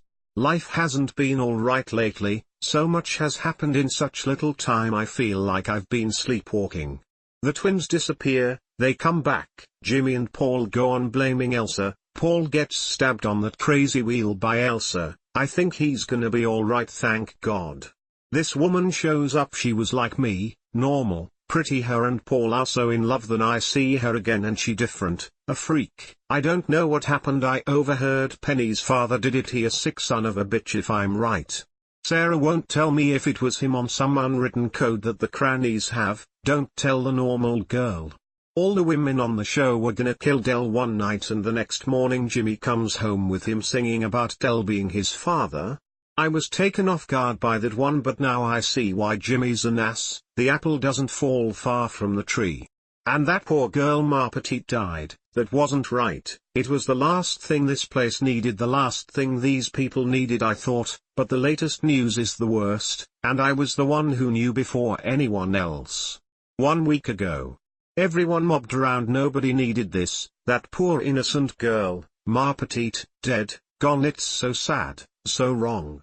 I held back my tears just thinking about it, about her small face. She didn't care, odd or not, she was just so small, and now she gone. I sigh, getting rid of those thoughts. I didn't know her. I don't get to cry, I get to be strong. God, I hate myself for caring about him. I placed a small knock on Jimmy's trailer. No answer. I opened the door, looking the right, seeing his small living room and dining room empty, then to the right and saw him there laying on his unmade bed. I walk in shaky. The last time I was in here we were crying, yelling, and he was breaking me down. Jimmy? I say softly, walking to the bed. He laid there in a white wife beater and plain white boxers. At the sound of my voice he rolled, ignoring me, snuggling into his blankets. Never answer your door, do you? I laugh lightly, looking down, feeling a lump in my throat. Jimmy? He just shifts and grunts, shutting his eyes tight. Jimmy? I sigh. I walk closer to the bed, hitting the end of it with my knee. I look around, the place is tore up, but I assume it always looks this way. I find enough courage and walk closer, sitting down beside him. I slowly move my hand to his shoulders, remembering the last time I tried touching him he smacked me away, shouting. I rubbed him without Jimmy fussing about it. Seems he's let go of some of that anger he had that night. Jimmy, are you going to say something? I ask slowly. He looked up to me, eyes widen with so much sorrow. I smile lightly, waiting for something. I'm sorry, he said so soft I almost didn't hear. Me too, I smile reassuringly. Jimmy? I grab his attention. He looked up, ready to listen. Jimmy, I start. I'm never gonna leave unless you ask me to, and I'm begging, don't ask me to go again. I tried holding back my tears, but I couldn't. A few fell from my eyes and I felt like a fool. He rose fast from laying down to sitting, cupping his hands on both of my cheeks. No, no, no, don't cry, he begged, giving me a smile. Bonnie, I won't, you're never going anywhere, and neither am I, he promised. I sniffled, smiling like a fool in love. I love you, Jimmy darling. I love you, I confess, with nothing else to lose. I wait for the 3 words back. He laughs, happy, smiling like a fool, with me eyes wide and happy for the first time in a long time. I love you too, Bonnie tall. After he told me back, he pulled me close to him, into a kiss that should have happened a long time ago. Sparkles fly, like they say. We should leave. I tell him. Finally I was on cloud 9, nothing could be better, Jimmy and I are together finally. I bounce and hold my fingertips to my lips, waiting for his answer. Go? He laughed. Go where? I don't know, anywhere, as long as we're together, anywhere, I smile, holding his hand. I don't know, what about everyone here? He asked, unsure. Jimmy, this is our chance at a normal life like you talked about. I bounce again on the mattress. All right, he smiles. But we need to stay a little longer, just until everyone's okay. Okay. I jump. He laughed again and pulls me back into a kiss. It was sweet and long, and I was ready for this kiss to turn into something more. Me and Jimmy are gonna be forever, and I'm ready for forever to start now. Next day. I woke up in Jimmy's bed, tangled in white bed sheets and in Jimmy's embrace, still naked. I wiggled from his arms without waking him to the shivering air outside the bed. I slipped on my dress fast and my shoes, stuffing my stocking into my rolled-up jacket. I shuffled around the room, finding a piece of paper, and tried to pens before finding a working one. Jimmy, come find me when you wake up. I loved last night, thank you. I love you. Love, Bonnie. I left his trailer seeing the sun rising. I was glad I woke up so early so no one else saw me leave Jimmy's place in yesterday's clothes. I walked into my trailer with a grin larger than life, and I replayed all of last night's memoirs. I stripped out of my old clothes, throwing them in the basket, then stepped into the shower, keeping my hair out of the water. Whipping the steam from the mirror, I do my makeup like I always do and pull my hair into a high ponytail, curls at the bottom. Afterwards I place on my pink poodle skirt, my elbow white and pastel colors flora sweater and flats. I can't wait for Jimmy to see me, I'm beautiful. I walked out of my trailer seeing most the crannies up now eating breakfast under the canopy. I walked over there grabbing my fair share of pancakes and eggs. My happiness was dulled by all the sad-facing Miss Ma Petite. I poke at my food feeling glumly again for the carny girl, Ma Petite. I know I'm not anything but a normal girl to these people, but that doesn't mean I shouldn't do something nice.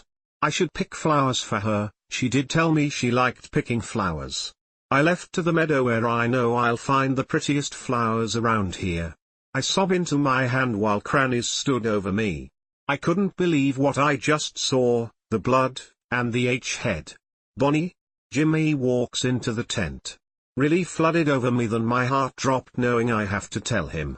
Oh, Jimmy. I lifted my arms up ready for him to take me away from that awful sight.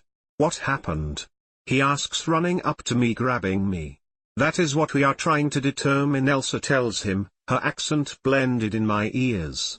I started, but I could seem to get the words out to tell him. I was out in the woods picking flowers for Ma Petite's memorial grave. I somehow told him where and why, but still was trying to choke out what happened. His big eyes stared at me as he was bent down to my eye level waiting for me to give the worst news of his life. When I got there I saw a car. I couldn't do it gentle. I knew that now. I sobbed for a moment before continuing. I'm so sorry, Jimmy, it was your mother, she was dead. I place my hand on his shoulder trying to comfort him. He stood there, eyes wide and in shock. It's heartbreaking, but there's nothing I can do. What? Not Ethel, Elsa said, gasping. She was in an accident? Jimmy's voice was low, confused. I wanted to say yes, but I saw that chain around her neck. She wanted to die. It wasn't an accident, I think she killed herself. I told him the truth. Gasps left most everyone's lips. Shit, Elle said. Suicide? Oh no, oh but why? Elsa's voice rang with sadness and something else I didn't understand. That producer man helped Jimmy sit down beside me. I patted Jimmy's face trying to just fix this somehow. Jimmy, I'm so sorry. I beg in my mind for all this to be different. Jimmy doesn't need this shouldn't have happened to him. She was sick, in a lot of pain, Desiree says. Jimmy shook his head, holding back tears. No, my mom wasn't sick, Jimmy denies. She was, Sundell confirms. No, Jimmy denies. She told me so herself, Dell tells him again. No, Jimmy sobbed. God, poor Jimmy. Jimmy sobbed a bit, shaking his head. I went to comfort him, but he moved. I couldn't tell if he meant to keep me away, but I sat my hand back in my lap, giving him space, and tears nearly left my eyes. I guess she wanted to go out of her own team, Stell says, trying to find the reason behind this. My God, Elsa breathes out. Where is she? Take me to her, Elsa commands me. I looked at Jimmy. He was gone into deep thought, so I did as asked. I led them all to the part of the woods Ethel's body was. My chest tightened as I saw that car again and her lifeless body inside. Everyone stood by her decapitated H-head, putting a white cloth over it. Her head's come off. Jesus, how hard did she hit the tree? Desiree asks, shocked. I rubbed Jimmy's shoulder. We both were turned looking at the car with Ethel's body inside. If didn't have to come here, he didn't need to see this. Look, Richard call out to us. I turn, seeing the bloody chain. I turn my head, disgusted. She must have wrapped this chain around that tree, then around her neck, and hit the gas. Jimmy's jaw was dropped, his eyes were filled with sorrow. I want to just take him away from here. I rubbed his back, looking at him, eyes welded with tears, red from already crying. Oh my God, why? Elsa sobs. Elsa walked shaky to her head sobbing more than Jimmy. Oh, Ethel, why? My sweet sister, why? I could have helped you, Elsa sobs. Jimmy left my side, going to the weeping older woman. He bent down to her, pulling her into a hug, and she sobs, and he remains quiet. Oh, why? Oh, my sweet sister, why? She sobbed. After Ethel's funeral, I heard screams and that's when I run into to see Desiree, even Penny, with whom I learned to know as Penny's father. The girls, out of some sick sense of respect I guess, decided to kill Penny's father that night. As if any more death need to occur. I stand there for a moment taking in the sight of the newest addition to the freak world, Chicken Man. Holy shit, who is this? I ask, seeing the screams of terror I came to was not ones I meant to help. Get out, this is freak women only, Desiree commands. And is this what it means to be a freak woman? I lost my temper. What would you know about it? Penny asks, mocking me. I know if you do this it will change you, more than even he changed you. I told the truth. Once you off someone it will never leave you, and people will see it. I saw it in Jimmy right after Danny, and I knew before then he did someone in, and these girls don't need that, they have enough against them in life. It will change me, it will free me, Penny says, rejoicing in her belief of finding freedom. You'll get caught, go to prison or worse, I explain to her. Even if he's the man that scared her, taking him out of this world isn't worth that. And what about Paul? He loves you and you're gonna give all that up for him? I ask, gesturing to the chicken. Then he wins, I shout to her. Desiree raised the knife to me, angry. Look at you, pretty little white girl, you got no idea what it's like always living on the outside, looking in through a window, seeing all the things you can never have because they say so. Her eyes were red. You're right, I can't really understand what it's like for you, and I do plan to have all those things. But Desiree, what if you could too? My eyes welded with tears for these girls. Nah, I lost my chance. You don't know what chances you might have left, and you never will if you do this, and neither will they. I hold back my tears. Penny? Desiree asks. Penny looked around for a moment. My heart was beating so hard, hoping this girl will choose right, not just for her but for Paul too. And then my heart dropped. I put my hand to my mouth as Penny took the knife and stood in front of the man, pointing to herself with the blade. I am the astounding lizard girl. She nearly broke out in tears. You get to live, but only because I say so, but you come near me or mine ever again and I will kill you. Penny threw the knife and left the trailer. I let out the breath I've been holding since this whole scene started. Eve, you take him to the edge of camp and let him crawl home, Desiree ordered. Eve listened and pulled her mitten's hands off of his burned flesh as he screamed in agonizing pain. I cringed and turned my head, shutting my eyes tight. Everything lately has been a nightmare, Ma Petite, Ethel, Paul being hurt, Penny showing up her as a freak, Jimmy's sorrow, just a nightmare. I left to find Jimmy, but I couldn't find him anywhere. I guess he has every right to be alone. Chapter 8, We're over, he loves me. The next day, I saw Jimmy sitting on a chair still drunk. Thought you would have sobered up by now, I tell him. Why would I want to do that? Jimmy asked, holding on to the chair. Well, for one thing, you're supposed to be in charge around here, I tell him, looking around the gloomy camp. Nothing making sense, not making sense, he says, shaking his head. I felt awful for him. He just lost his mother, this poor boy. Best way to honor Ethel is to take care of business here, I try to encourage him. I wrap my arms around him, hugging onto his back. He smelled like piss and alcohol, but I still love him, still love his smell. So we can leave, start our own life, but you can't do that passed out by the Ferris wheel or wallowing over here. He seemed unresponsive, so I continued close to his ear with my caring tone on. I mean, do you know what almost happened last night? I asked, thinking of Penny. What's wrong with you? Jimmy snapped, getting up from his seat. I jumped back, fitting my shawl, surprised by his anger. You sound like some old school monitor, he insults me. I lost my temper. I'm a girl that fell in love with a leader, a hero, for Christ's sakes, where is he? I ask, hitting Jimmy's chest, not hard, just a push, trying to get him to end being a drunk. Well, surprise. I can't just take my feelings, roll them in a little box and stuff them back inside. I'm not General Patton, he yells in my face. He walks away from me under the canopy. Christ. He yells. Is that what you want? If that's the case, buzz off, he yells, grabbing another beer. That's not what I said, I tell him. Not what you said, he mutters as I walk to him. He's drunk and he looks like he hasn't slept and probably hasn't eaten. God, Jimmy, I'm worrying about you. "You need to eat something," I tell him, holding in my tears as I came closer to him, sitting down looking up to him as he slams back his beer. God, he's a mess. "Listen to me, Jimmy, you didn't do anything wrong." I try to convince him. "You're amusing that you could have saved your mother, but let the idea go, baby." I tried to reason with him, tried to make him understand, but I don't think it worked. "You don't understand anything," he claims, again throwing the fact I'm normal in my face. Is that how it's gonna be for the rest of our lives? Every time something happens I won't be able to understand in his head. I can't stand this anymore. I'm here, I'm with him, all the way I'm with him, and he's still acting like I can't live in his world. Anger sets in. He didn't talk like this when he was sober. He stopped this shit and now he's being an ass because he's drunk. After his comment I grab his alcohol. Standing away from him he quickly follows, grabbing it harshly from my head. "Give me that," he demands. He grappled my wrist tight in his hand, burning my skin, leaning close to me, making my heart beat faster from a feeling I thought he would never make me feel, fear. "You shouldn't burden yourself with the likes of me," he says, inches away from my face.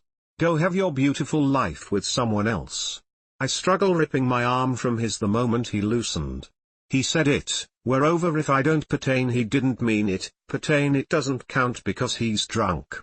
But whether he meant it or not doesn't matter. He made me fear him. He held me harshly. I have seen enough of my sister's past beaux to know this is usually how it starts, and I swore I'll never let a man treat me like that.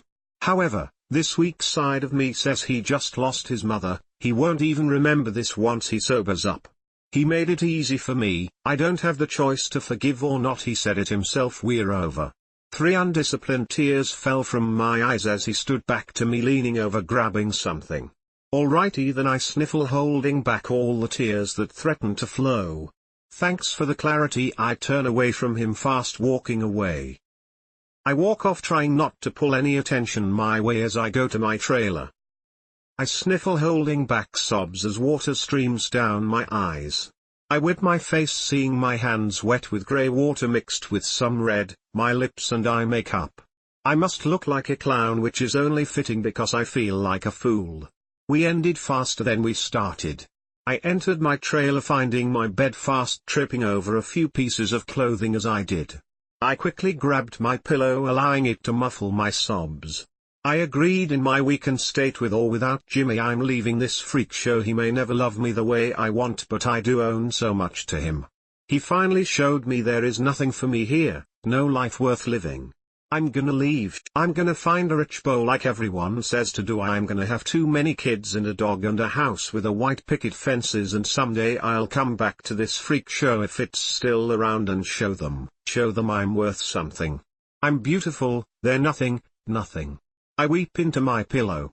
It doesn't matter, they won't have me, he won't have me, I don't need them, they're just a bunch of freaks. I mutter, my crying finally slowing. Now. Life hasn't been alright lately, so much has happened in such little time. I feel like I've been sleepwalking, but I'm gonna leave this hellhole and leave all this behind. I shake my head, remembering I almost changed my mind till I caught Jimmy in that wheel, who threatens to sit on me. Again I thank him for opening my eyes to the truth just like he did before. I lock my lugged bag, finally done packing all my things. It's late and I know no one is up. Now is the best time to leave. "You don't understand him, you never will, and he loves you." Voice came from behind me, confessed. I jumped, turning fast, seeing the 2 girls standing in front of me looking as broken-hearted as me. Every other thought left my mind as I clung to her words. "He loves you," he told them that. He loves me. Chapter 9, once 18 times. I fall onto the bed, grinning like a fool. He loves me? I repeat to myself. I was looking down to myself, around my trailer, seeing I almost left. He loves me, why didn't he just tell me? I wondered. We weren't together, so I can forgive that, and he lost his mother, so I can forgive his temper as long as he knocks it off for good. I quickly grabbed my trunk, unlocking, ready to unpack. I feel like such a fool. I was about ready to leave, and then you 2 come in here and tell me this. I say, excited and thankful. If I left tonight, he never would have gotten the chance to tell me. "You were leaving?"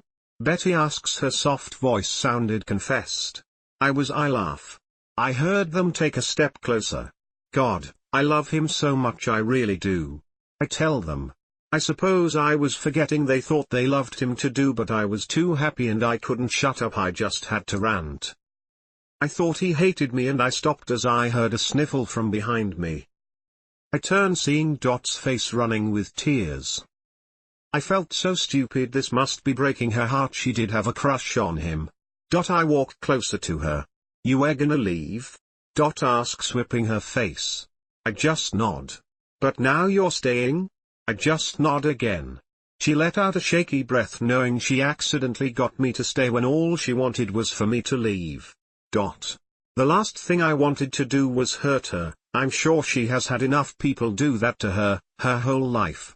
Dot. I'm sorry, but you need to move on and find a better guy for you, someone who loves you back, I explained to her.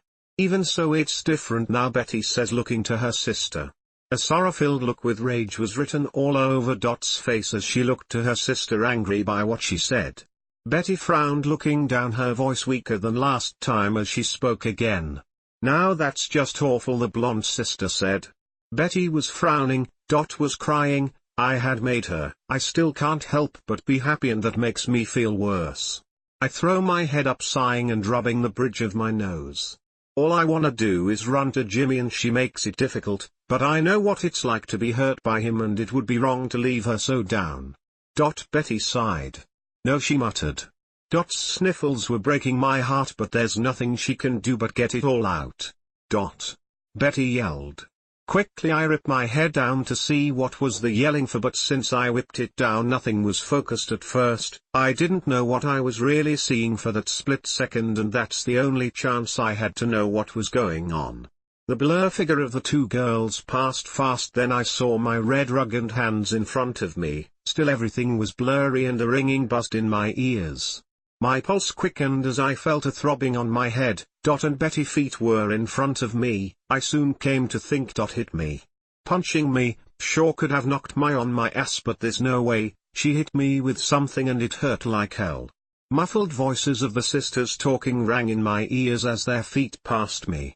I tried quickly to stand by pushing myself up, but I fell to the ground fast. So I reached my hand out in front of me again and again, trying to exit the tent. I wanted to cry out, but a hand wrapped around my mouth. The dark voice shushed me. I panicked, throwing my body around trying to break free, and a cry for help. I tried to call out for someone, anyone, but I was muffled. After a moment my red rug disappeared from my sight, the voices ringing in my ears faded, and the throbbing ending. I had lost. My eyelids fluttered open, heavy and sore. I looked to where I was, a child's playroom, white and pink all around, with a large fake horse and a bathtub in the middle of the room. I turn my head more to see a mirror covered in blood and toys surrounding it, splattered with the red color. I shake, wondering where the hell am I? I stand shaky on my feet to notice I was on a stage. I look around the room more, it looks like a nightmare. I turn on my heels more to investigate to see the rest of the stage. My eyes widen in terror, my body jolts, tumbling off the stage. I shut my eyes, water spilling from them from the pain of how sore they are and how tight I'm shutting them hurts, and from the sight I just saw. I fall off the stage, holding my hands to my mouth, keeping my scream inside me. The only sound was the thump of my body hitting the floor. I roll to my side in pain, holding myself tight, still covering my mouth for dear life, sobbing underneath my hand. My blood runs cold through my veins, leaving me shivering. A puppet of two women, decomposed, and one head sewn on was all I could see as my eyes squeezed shut. "Oh, we do, dandy bits," one of them said. I quickly raise my head, shaking and trying to keep my breath low as I look over an object. I couldn't put a name to the shape, all I knew was it was in my view. "Stay right here," a man chirped. The door opened. I ducked my head down fast, letting the well-furnished room hide me from his view. I pulled myself together as he began to walk over here, skip in his step and humming a tune. I crawled behind a sofa as he jumped onto the stage, talking to his nightmare. I kept on moving quietly, trying to make it to the door without him seeing me. "Oh, mother," he spoke. My eyes widen larger than before, and my heart beats faster than I thought it could. If he will to do that to his mother, then there's nothing he won't do to me. I've got to get out of here. I've got to go get Jimmy and the cops before this sickened freak kills me. I didn't know what was my downfalling. I didn't make much noise, close to none, but still his head turned, locking onto me, his prey. Oh, I'm sorry, I forgot all about you. He laughed like he isn't a crazy asshole. How rude. He jumped off the stage, walking over to me, grinning like we were friends. The last thing I wanted to do was talk to him and stay here, but if I ran, could I make it out? Hello there, he says, tilting his head to the side, looking down to me as he stood in front of me. Hello, I muster out without tears. He offered his hand to help me up. I didn't know what to do. I waited for a second, and right once his grin started to fade, I took it, allowing his help, and his grin was back. So terribly sorry about all this. I was going to kill you, he laughed. I went to take a step back naturally, but his hand stopped me, keeping me right where I was. I knew this man, knew his voice, his demeanor. Girls, you can come in now, he calls out. Nothing happened, the door didn't open. Betty, he questioned. He let go of my arm, walking over to the door, opening it, angry. Nothing, no one stood behind it. I already knew what had happened, but he was still puzzled. And Betty, being smart enough, ran the moment he left the alone, leaving me to his will. I'm surely gonna die. No, I can't think like that. I can get out and just need to get out of here. Betty, he calls to them from the doorway. His grin was long gone, fury rested on his face. Maybe they went to the kitchen thinking you were going to take longer? I suggest, lying. His face lit up. Oh, that does make sense, he agrees. I'll wait here, I smile. He nodded, walking out of the room, leaving the door wide open. The moment I heard he was far enough away, I quietly moved out of this playroom with my shaky legs. Left, right, straight, sideways, I couldn't find a way out of this maze of rooms. My heartbeat was louder than my thoughts, and my blood was hot, ready to burst. I gave up on finding the stairs and went for the first window I saw in what I guessed as the master bedroom. Opening it quietly, I had no problems. The house was well taken care of. The large window allowed my body to fit through easily. I walked sideways to keep myself from falling off the roof.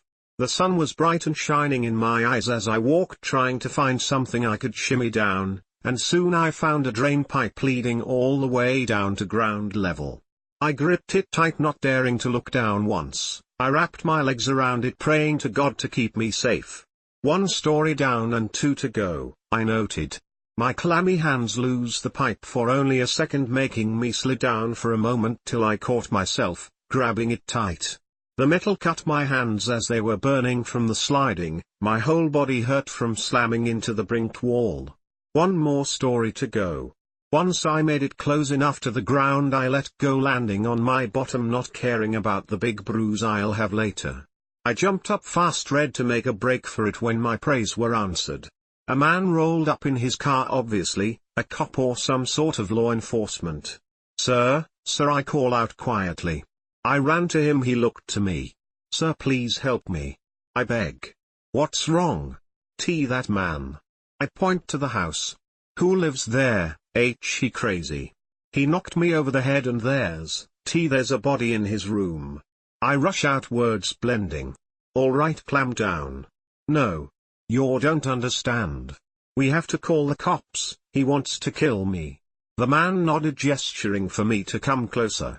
I do. Finally I'm safe. Once close enough, his arms wrap around me. I struggle as he tightens, pulling me up, throwing me over his shoulder. I couldn't understand why hurt me. I screamed for him to stop, begged, but nothing, he didn't care. I kicked my feet and thrashed my arms, trying to free myself.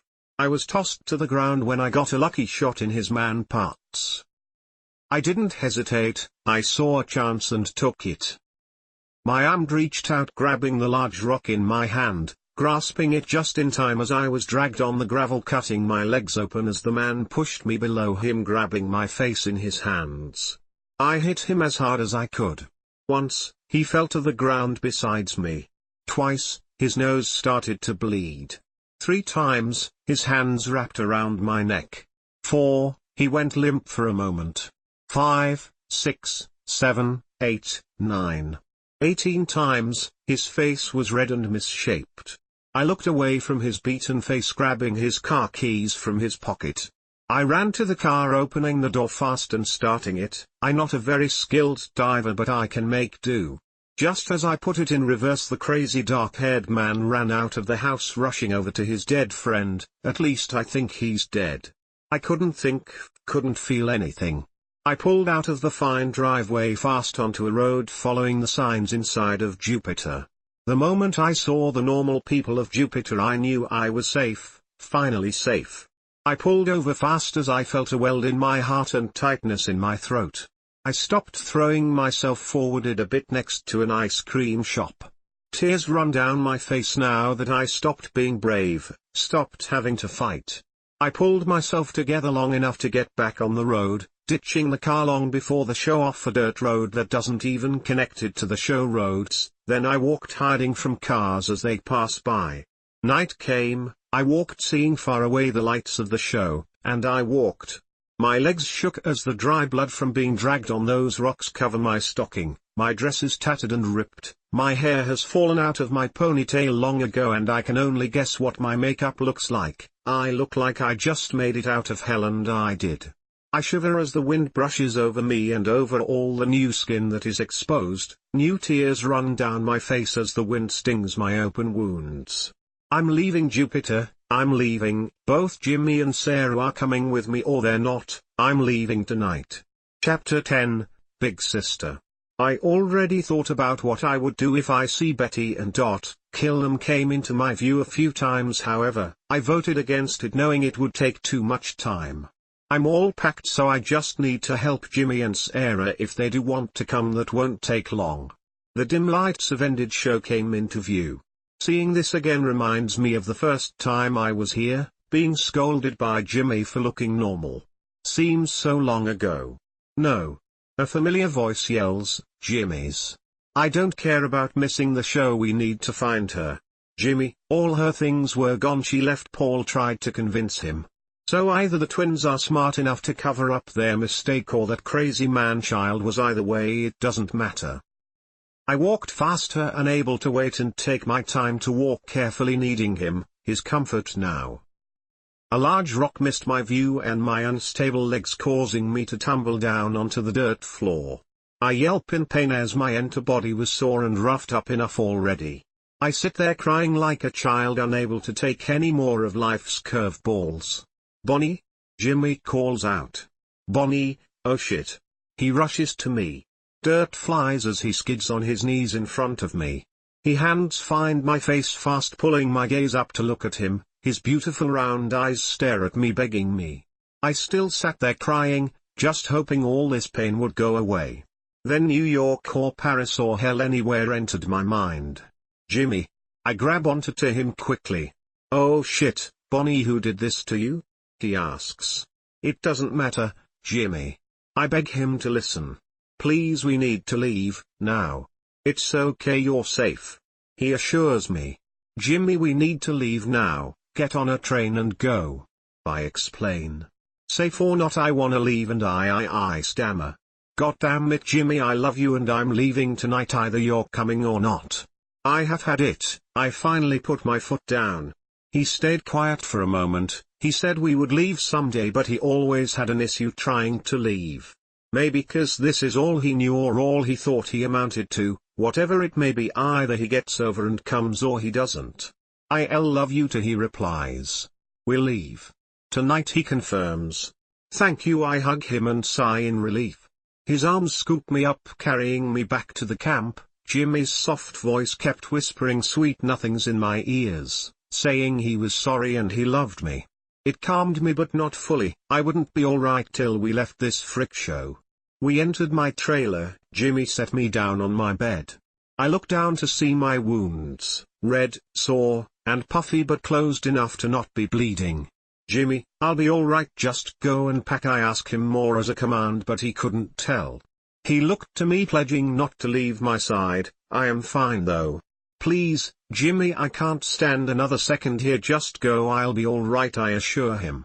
"Oh okay, I'll be back soon." He quickly ran from the trailer, jumping over the railing, not taking any time to spare. I fell backwards onto my bed, sighing heavily as I did. I need to find Sarah. With shaky hands I grab onto my nightstand, pulling myself up. I striped one layer of clothing at a time till nothing was remaining. I looked around my trailer for my truck. I guess I should have found it before undressing, but I didn't, and after everything that happened today, last night, I'm lucky my brain is working at all. I gave up the search knowing Jimmy will come back and help me.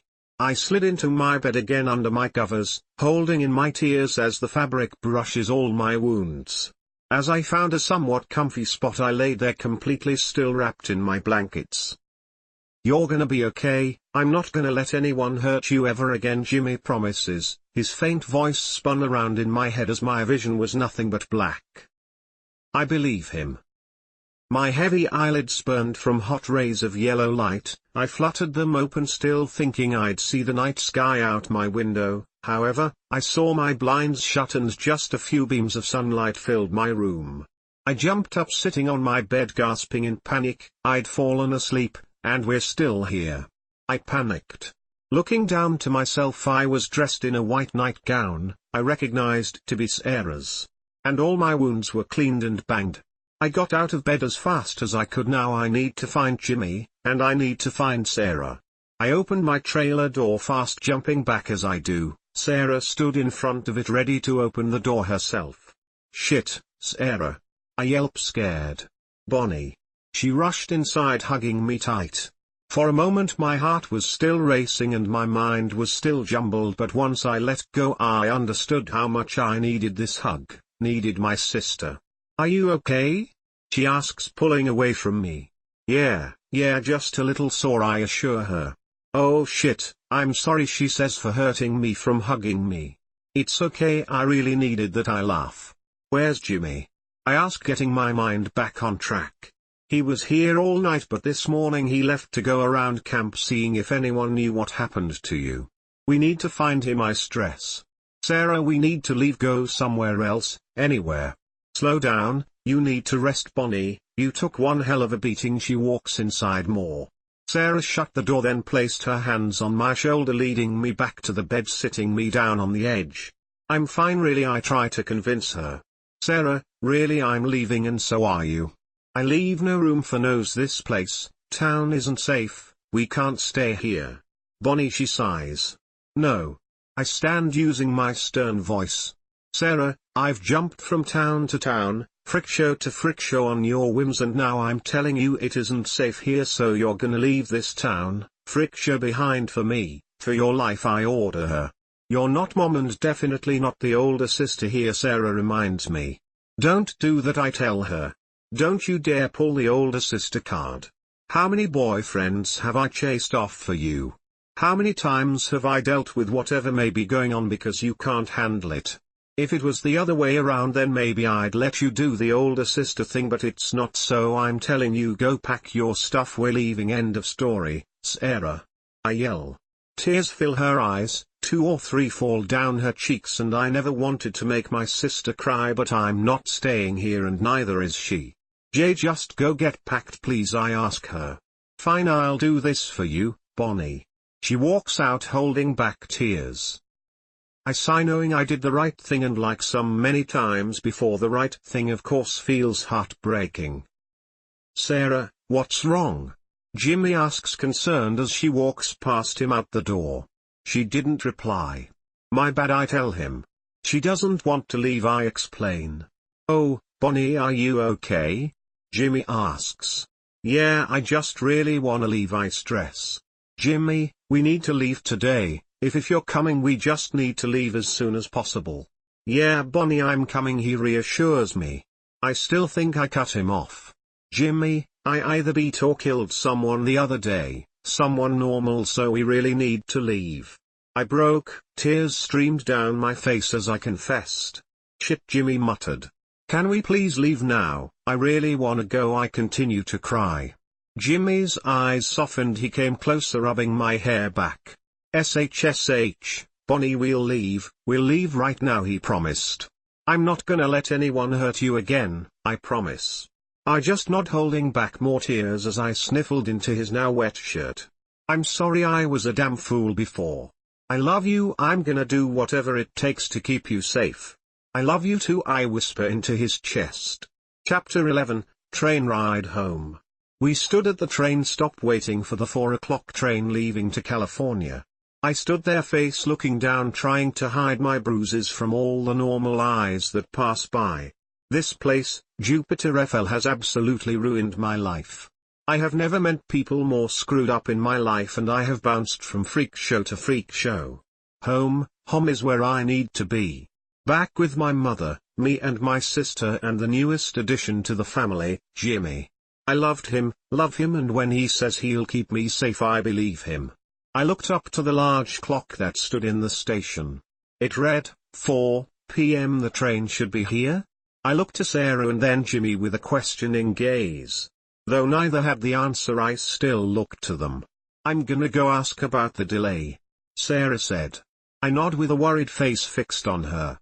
She left her bags next to me as she made her way to the ticket station. It's gonna be okay, Jimmy assured me with a smile. I suppose I seemed jittery and uneasy, and Jimmy could easily tell. As soon as we are out of this place I'll feel better, I remind him. I look back over to Sarah, seeing her standing by the ticket station on the side of the booth talking to some unseen person. My heart quickened. Sarah? I call out to her, keeping my voice as easy as possible. She turned looking to me, pleading for a few more seconds. I bounce slightly uneasy with this unseen force. I'll be right back, Jimmy says, taking a step away from me and closer to Sarah. Stay right here, okay? I only nod. I couldn't move even if I wanted to. Fear held me here. Jimmy walked beside Sarah. His face gave no indication that I should be worried about who he was talking to. I tapped my hands against my skirt, pulling at the loose pale teal fabric. Sarah moved back to the booth. I watched as she purchased another ticket from the wrinkly old woman with the smeared red lipstick that filled her deep wrinkles above her lips. Who else would be joining us? The loud train pulled in front of me. A worker opened the doors as people flooded out in a hurry, and the man worked in a faster rush. I suppose to try to get back in schedule. Come on, Sarah said, nudging my shoulder. Jimmy disappeared behind the crowd of people trying to board the late train. Jimmy? I questioned her. He'll be right with us, she confirmed. Just grab your bag and we'll grab a seat. She moved me along. I wheeled my trunk and Sarah picked up her suitcase along with it, Jimmy's, and we entered the train. We walked and walked till we made it to the last car and took a seat in a little room with 2 booths facing one another. I plopped down sighing heavily. Sarah leaned above, putting our luggage away. Where's Jimmy? I asked. Did he change his mind? I waited for her answer, tears ready but not flowing yet. He's coming, he's just helping someone on first, Sarah said. Someone who can't hide as easily as him and I. Who? I asked wide-eyed. Who else would have left the show? Who would come here for Jimmy's help?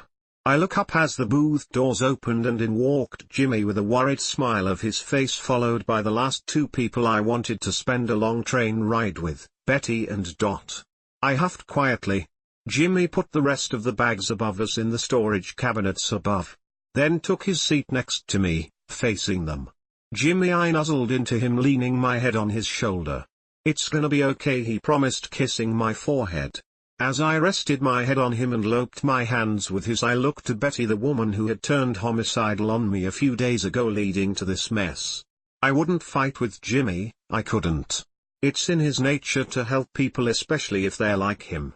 And I knew if I did fight helping them, they would start drama between us about me being a freak hater and twisting everything I stand for.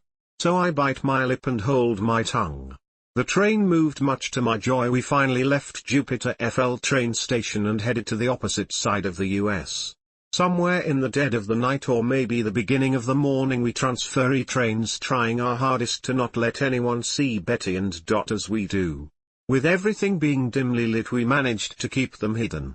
Unfortunately, the next train we boarded did not have separate carts to hide my color friends, if I could even call them that. But we did manage to sit in the far back, placing them in the darkest corner. 18 hours, then we'll do one last change, then be home, Sarah smiled to me.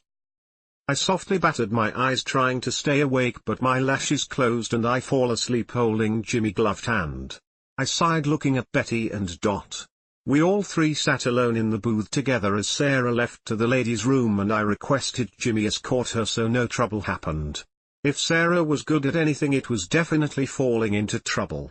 I know Betty won't say it but she's sorry, Dot said, voice sweet like a child's. She did not mean for things to go so far and none of us wanted Dandy to do what he did to you. Oh, okay, I nod. I really don't want to start any of this right now, Dot. Of course she nodded, biting her lower lip. Everything all right? Jimmy asked, plopping down next to me. Yeah, I smile, grabbing onto him. I kiss his cheek sweetly. 9 more hours Sarah made us aware. Till we jump onto the next train, and once on the train we have over a day's ride ahead till we reach our destination. Are you excited to see Mum? I asked Sarah, trying to talk. She sighed, rolling her eyes like the brat daughter she is. Well, I am, I nod. I think it may be nice. I searched for the right word and nice seemed appropriate. I just don't wanna get yelled at. Sarah laughed. I couldn't help but laugh with her. Mother always has a temper and first I knew she would hug and love Sarah then the "do you know how much you scared me" speech would happen. Though how she would treat me was still unclear. Sarah may be the one rolling her eyes and acting like the black sheep, but that's far from the truth. Even if things stayed the same between us, my mother and I will still have Jimmy and Sarah mostly, and that's all I need. Betty and Dot though, they need to go.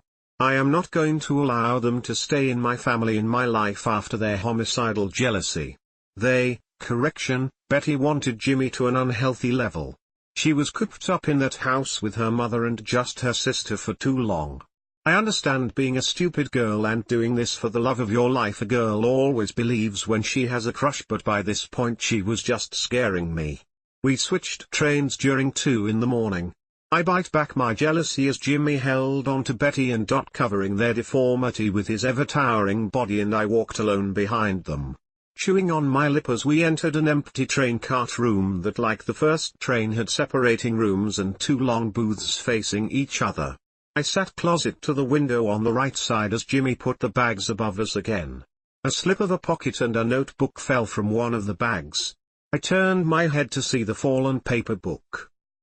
A thought of picking it up and handing it to Jimmy crossed my mind, but before my mind could tell my limbs to move of that action, Betty, Dot were bending down with a lustful grin on and handing Jimmy the book. "Here you go, Jimmy," Betty said. The way her very full lips moved made me want to stand up and throw her out of this very fast-moving train. Though all I did was bite my lips, look away and remind myself Jimmy loves me. 7 hours pasted, we woke and ate. 4 more hours pasted, we joked and played cards. 5 hours and dinner pasted. 4 hours more and I fell asleep. 6 hours and I woke in the middle of the night with a nightmare. I gasped, lightly awake, seeing the landscape hardly lit zooming by us fast outside the window. The image of that twisted clown in the bloody outfit haunted my dreams tonight as I saw an image of me sawed in half. Blood dripped down the wooden box and the fabric stuffed in my mouth, once a dirty white that tasted like dirt, was soak red. I rubbed my forehead, controlling my anxiety and fears. I griped Jimmy's hand that was still kept away from me with his gloves. I don't really see the point. If someone were to walk in here, the last thing they would notice is his hands. They would be too busy looking, staring, screaming, and running from the 2-headed girl. I shut my eyes again, still using Jimmy's legs as pillows. My eyes shoot open as I feel the wind brush against my legs, but the rest of my body beside my head feels no air, telling me I am covered by something. I saw both views of myself from third person, and through my own eyes I couldn't understand it, but it is my vision. The taste of dirt, dryness and mud was consuming my taste buds. Looking to where I was, I knew I was repeating my nightmare.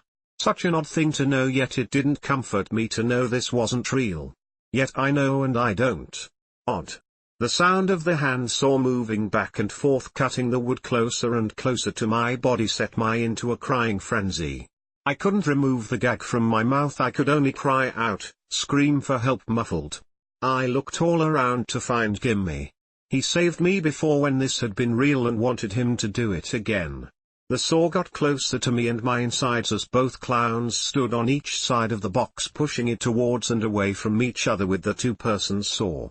My screams stopped. I could no longer pour them out as the saw entered my body, ripping me apart. I felt the pain, at least I think I do. My gasp and cries were muffled, from the gag and also because my ears began to ring, leaving most sounds sounding distant. My slowing heartbeat pounded through the ringing, and the pouring of my blood rushing out of my body became more prominent till finally the saw had hit its end of the wooden plank below me and my inside gushed to the dirt floor. My eyes stayed open, blooding running out of my opened gagged mouth. I thought surely I had died.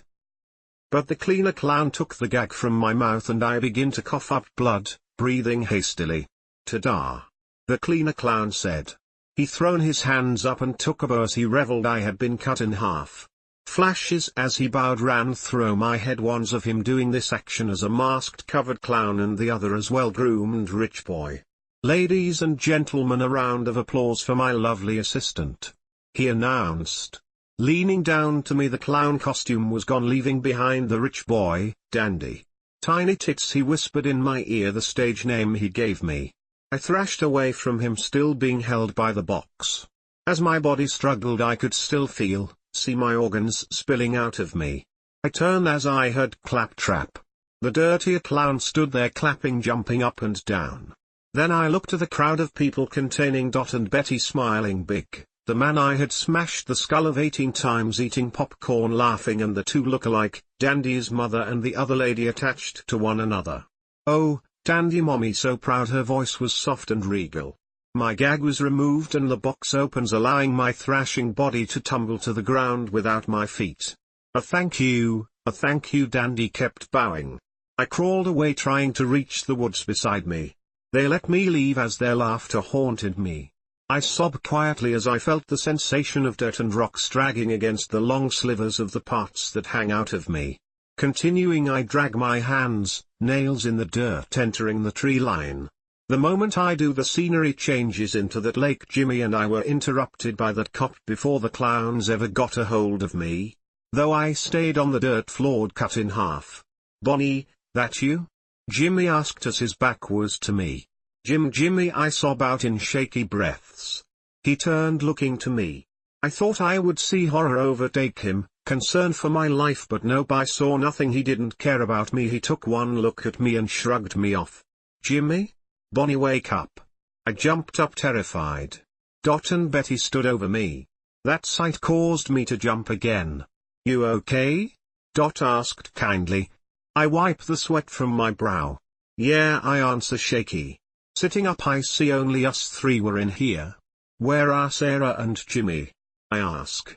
"Getting breakfast from the dining car," Dot answered me again. Besides talking to Dot or Jimmy, I haven't heard Betty talk in a long time. Not that I wanted to. "Oh, okay," I nod. "4 more hours," Dot said excitedly. "Can't wait," I reply, very dull, looking out my window. Before Jimmy and Sarah returned from the dining car, I left to the ladies' laboratory. I fixed my high ponytail and cleaned my face, only applying the simplest of makeup needs, mascara and my painted-on brows. Then I changed into my white skirt, plaid pink collared shirt, sleeves stopping before my shoulders. I tied the shirt at the hem of the skirt into a bow, finishing up with my lace socks and black and white Oxford shoes. I returned to our room. Jimmy and Sarah were back before me with an extra plate of food for me as the rest of them ate. I sat down again by Jimmy, picking up the plate of hotcakes that were already buttered, and poured some syrup on them. "Thanks," I whispered to Jimmy. "No problem," he smiled, moving my long bang to the side to see more of my face. I kiss his ungloved hand, happy to feel his skin on mine. "I love you," I lip to him before taking a bite of food. "I love you too," he says slowly and kisses my cheek. 3.5 hours later, we're here. Venice, California. Chapter 12, Horror Story, The End. Jimmy, I pulled him aside from the group without them seeing. "What is it?" He lowered our bags on the ground, concerned with the amount of stress I was in. "I can't go back there," I begged. "We've gotten them this far, please let's just leave." "What, that's crazy." He grabbed my shoulders, trying to calm me. "Your sister, And Betty, remember, I have to help you all. Please Jimmy, I can't live like this anymore. I pull him into a side alley for more privacy. I need you to just come away with me, anywhere but here please, I begged again, almost in tears. Bonnie, what happened? We've been through so much, I know you so well, just trust me, Jimmy please, I begged. What are they gonna do without us, he asked. Sarah knows the way to the freak show and I doubt they will have any problems getting a job. I gesture with my hands a lot, showing how nervous I was. Bonnie, what's going on? Talk to me, he begged, his round eyes looking at me like a child would. If we don't get away now, Jimmy, I'm afraid we never will, I tell him. Do you trust me? With my life, he said, as a fact. Then trust me when I say this is the only way we will ever be okay. I stressed the importance of this to him. Jimmy, I'm gonna die if we stay. I couldn't tell if he took me literally or if he thought I was meaning inside of me would die. Either way it didn't matter. Okay, was all he said. Let's go. 1 year later. It wasn't easy, far from it. Starting a life with Jimmy. We took all the money we had left and bought land and seeds. Jimmy said he wanted a simple life and farming was something he could do without people seeing his hands. I took what we grew down to the markets and grocery stores using my pretty face for some good. We made enough from that, and me working at a diner, my smile certainly earned good tips. Life was good, no more clowns, two-headed twins, crazy rich men. Our life was no longer a freak show. I dragged the slightly wet rag across the table that wasn't dirty just to have something to do for the next 10 minutes of work. My mind was on Jimmy, going home, seeing him covered in dirt. Seeing him living out his perfect life always brought a smile to my face. May I sit here? Asked a man. Of course. I smiled brightly. Menus are right there, I pointed. What can I get you to drink? I finally looked to the man, seeing him gazing at me, blushing. Cherry Coke is my favorite. I try to get an answer out of him, but the smile I added was me trying to get a tip as well. Sounds great, Bonnie, he smiled back. Richard Ross, he offered his hand to me. I doubt you remember me. We met back in Jupiter while you were still in the show. My eyes widened.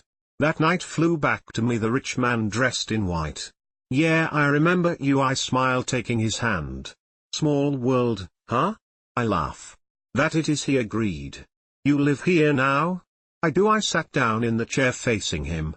My husband frames out here, he loves it again. I'm smiling about Jimmy living his dream. Husband, he coughed a bit. No ring though?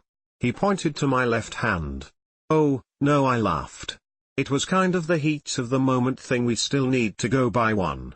How long have you been married? He shifted in his seat. 2 weeks, but it feels like forever. We've been together for almost 2 years. I smile thinking about it. I should have stolen you when I saw you back then, he laughed. I just laugh it off standing. Let me go get that drink. I walked off, seeing I was 5 minutes over now. Jen, table 5 needs a cherry Coke. I take off my apron. I'm off now. Sure thing, she pats my back walking by. Have a nice day. You too, I call out to her. I put my coat on over my uniform and grab my handbag. Walking out of the back, I see Jimmy sitting on a bar stool waiting on me. There's my beautiful wife, he smiles, standing. Well, hello there, handsome. I kiss his cheek softly. Let's go. He lead me out to the truck parked in front of the diner. The ride home was like every other, and the day finished out like every other. Jimmy finished his work outside. I clean up the house, then made dinner, made him to wash up before dinner. We talked and laughed through our meal. Then we sat down on the sofa watching TV. How are you feeling? Jimmy asks, placing a hand on my stomach. Less sick than yesterday, I smile. It's gonna be a girl, he grins like a little boy. You don't know that, I hit his chest playfully. Later that night, I woke up to a noise downstairs. Jimmy, I shake him. Jimmy, I heard something. He jump up, his whole life made things like that uneasy. Stay here, I'll go check it out, he said, throwing on his pants and walking out. I waited for a while, hopping. It was nothing. 5 minutes later, 10, and 15. All right, Jimmy, I'm scared. I got out of bed, putting back on my night dress. I take in a deep breath and walk out the door. "Jimmy?" I whisper down the steps. "I'm sure you look around enough." I made my way down the stairs, turning straight into the kitchen. I jumped as I saw Jimmy passed out in a chair. "Jimmy!" I ran to him. Quickly I grabbed at the ropes till I felt two hands on me. "Stop!" A man's voice commanded me. "Please take whatever you want," I begged. "Just leave us alone." "I just couldn't believe it," he said, turning me around fast.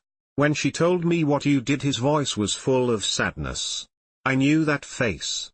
"Richard Ross, the rich man." "Richard, what are you doing?" I asked, shaky. "You told me you wanted me, then you left," he cried. "I went to the show in California and she told me everything." "Yo, you whore. Please stop and just talk to me." I tried calming him down. "I followed you from show to show and you never even saw me, then finally you saw me. Told me to come back." He smiled, holding me tighter. "And before I could, you left." He threw me in the chair next to Jimmy. "Things happened, people died, I had to live," I try telling him. "With it though?" He gestures to Jimmy. "Please just think about this," I beg. "I have, for every night since she told me." "Who?" I shielded myself from his incoming hand. I failed.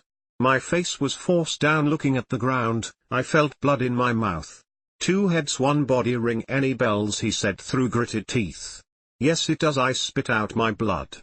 I always knew they'd be the death of me, but I couldn't let this be Jimmy's end. He walked behind me, tying my hands together even through my struggles. "I can't believe I loved you," he laughed. "Whore." He walked away, pulling a knife out and playing with it in his hands. "Jimmy," I whisper. "Jimmy, please," I beg. He moaned. "That's it, baby, come on, wake up, save the day one last time." "Bonnie?" Jimmy turned to me, confused. "What the? Oh, look, you're awake finally." He laughed like a crazy man. "Hey, you got a problem? Fine, but she just a girl, let her go." Jimmy augured. "My problem is with her." He pointed the knife at me. I jumped in my chair, trying to wiggle out and failing. Tears rushed down my face, more now blurring my sight. "You love her?" Jimmy asked, trying to get a grip on the situation. "If you let me go and not hurt her, she's all yours," he bargained. For one second I felt betrayed, another I understood Jimmy was trying to talk his arms free so he could protect me. I gave Jimmy all my trust and went along with his plan. "I didn't realize you cared so much." I tried my hardest to give him my Bambi eyes. Ross's eyes softened from killer to sorrow. Yeah, okay," he agreed. "I love you, baby, don't be afraid," he said to me sweetly. My stomach turned in knots. My baby safety was rushing in my head. How to keep this little thing safe was all that mattered. As he walked to Jimmy with the knife in his hand, I thought my heart was going to explode from how fast it was beating. He cut the rope and that was it. He backed away from Jimmy. "Thank you, Lord," I sighed in relief. "Leave before I change my mind." He held the knife to Jimmy's throat and the pounding returned in my chest. "Gone," Jimmy agreed, standing carefully, walking out of the room. It didn't take but a moment and the front door shut. "He's coming back," I remind myself, "he's gonna save us." As hard as I could I held back tears. "God," Ross sighed. "You are so beautiful. I am such a lucky man." He sat down in front of me, placing his hands on my knees. "You know," he started. I remember the first time I saw his words were cut off with a shovel being slammed in his head. I screamed. His body collapsed on my knees, red spilling everywhere. "Look up," I tell myself, "look up." But I couldn't look away. Two misshaped hands dragged him off of me, letting him thud on the checkered tile. "SHH, you're all right," Jimmy promised. He grabbed the knife, cutting me free. I fell into his body, eyes still on the lifeless form of the dead man. "Just go upstairs?" he asked. I only nodded, walking away. I didn't get far till I turned to see Jimmy carrying his body out, his head wrapped in the new tablecloth I bought. I followed Jimmy. He didn't protest. We walked inside his half-built shed he's been working on to house all his tools. Again his body thudded on the ground. I jumped at the sound. "Bonnie, go inside and get cleaned off," he approached me, wrapping his arms around me. Go clean the kitchen and bring me out my work clothes. With that he kissed my forehead, sending me back inside. I did as he asked, washed the blood off, grabbed Jimmy's work, and cleaned the kitchen. I had to wash the blood off again. It was 8 p.m. when Jimmy walked into the house for the first time since last night. I stood quickly from the sofa looking to him. Dirt covered his overalls, but hints of blood played underneath all of it. Well, I finished the concert flooring in the shed, he informs me. I only nod. Wanna get something to eat? He asks. I'm starving, I laugh darkly. Me too, he agreed. Let's get dressed. Maybe a movie too, he added as we walked up the steps. Sounds great. I walked shaky up that stairs, I supposed still in shock. We sat in the dark theater, and as the images flashed on the screen, but all I could think about was the life I've endured. Danny, Sarah's last boyfriend I knew of, the clown, Jimmy's mother taking her own life, the rich clown, and with that making me think of the newest horror, The Rich Man. I shake the thought of him away fast. All the heartbreaks and all the I love yous, me and Jimmy have shared. I hope this will be the last down, the last horror story, and now only good stories. This little girl or boy will be born in 7 months, and the happiness will be greater than anything. I looked at Jimmy's boyish face. I wonder how he still looks so pure after all this blood and death. He was made for a better world, my boy was made for greatness. He caught me looking and gave me a smile. You like it so far? He asked about the picture. I love you, I whisper. Love you too, Mrs. Darling, he kissed me softly. The end.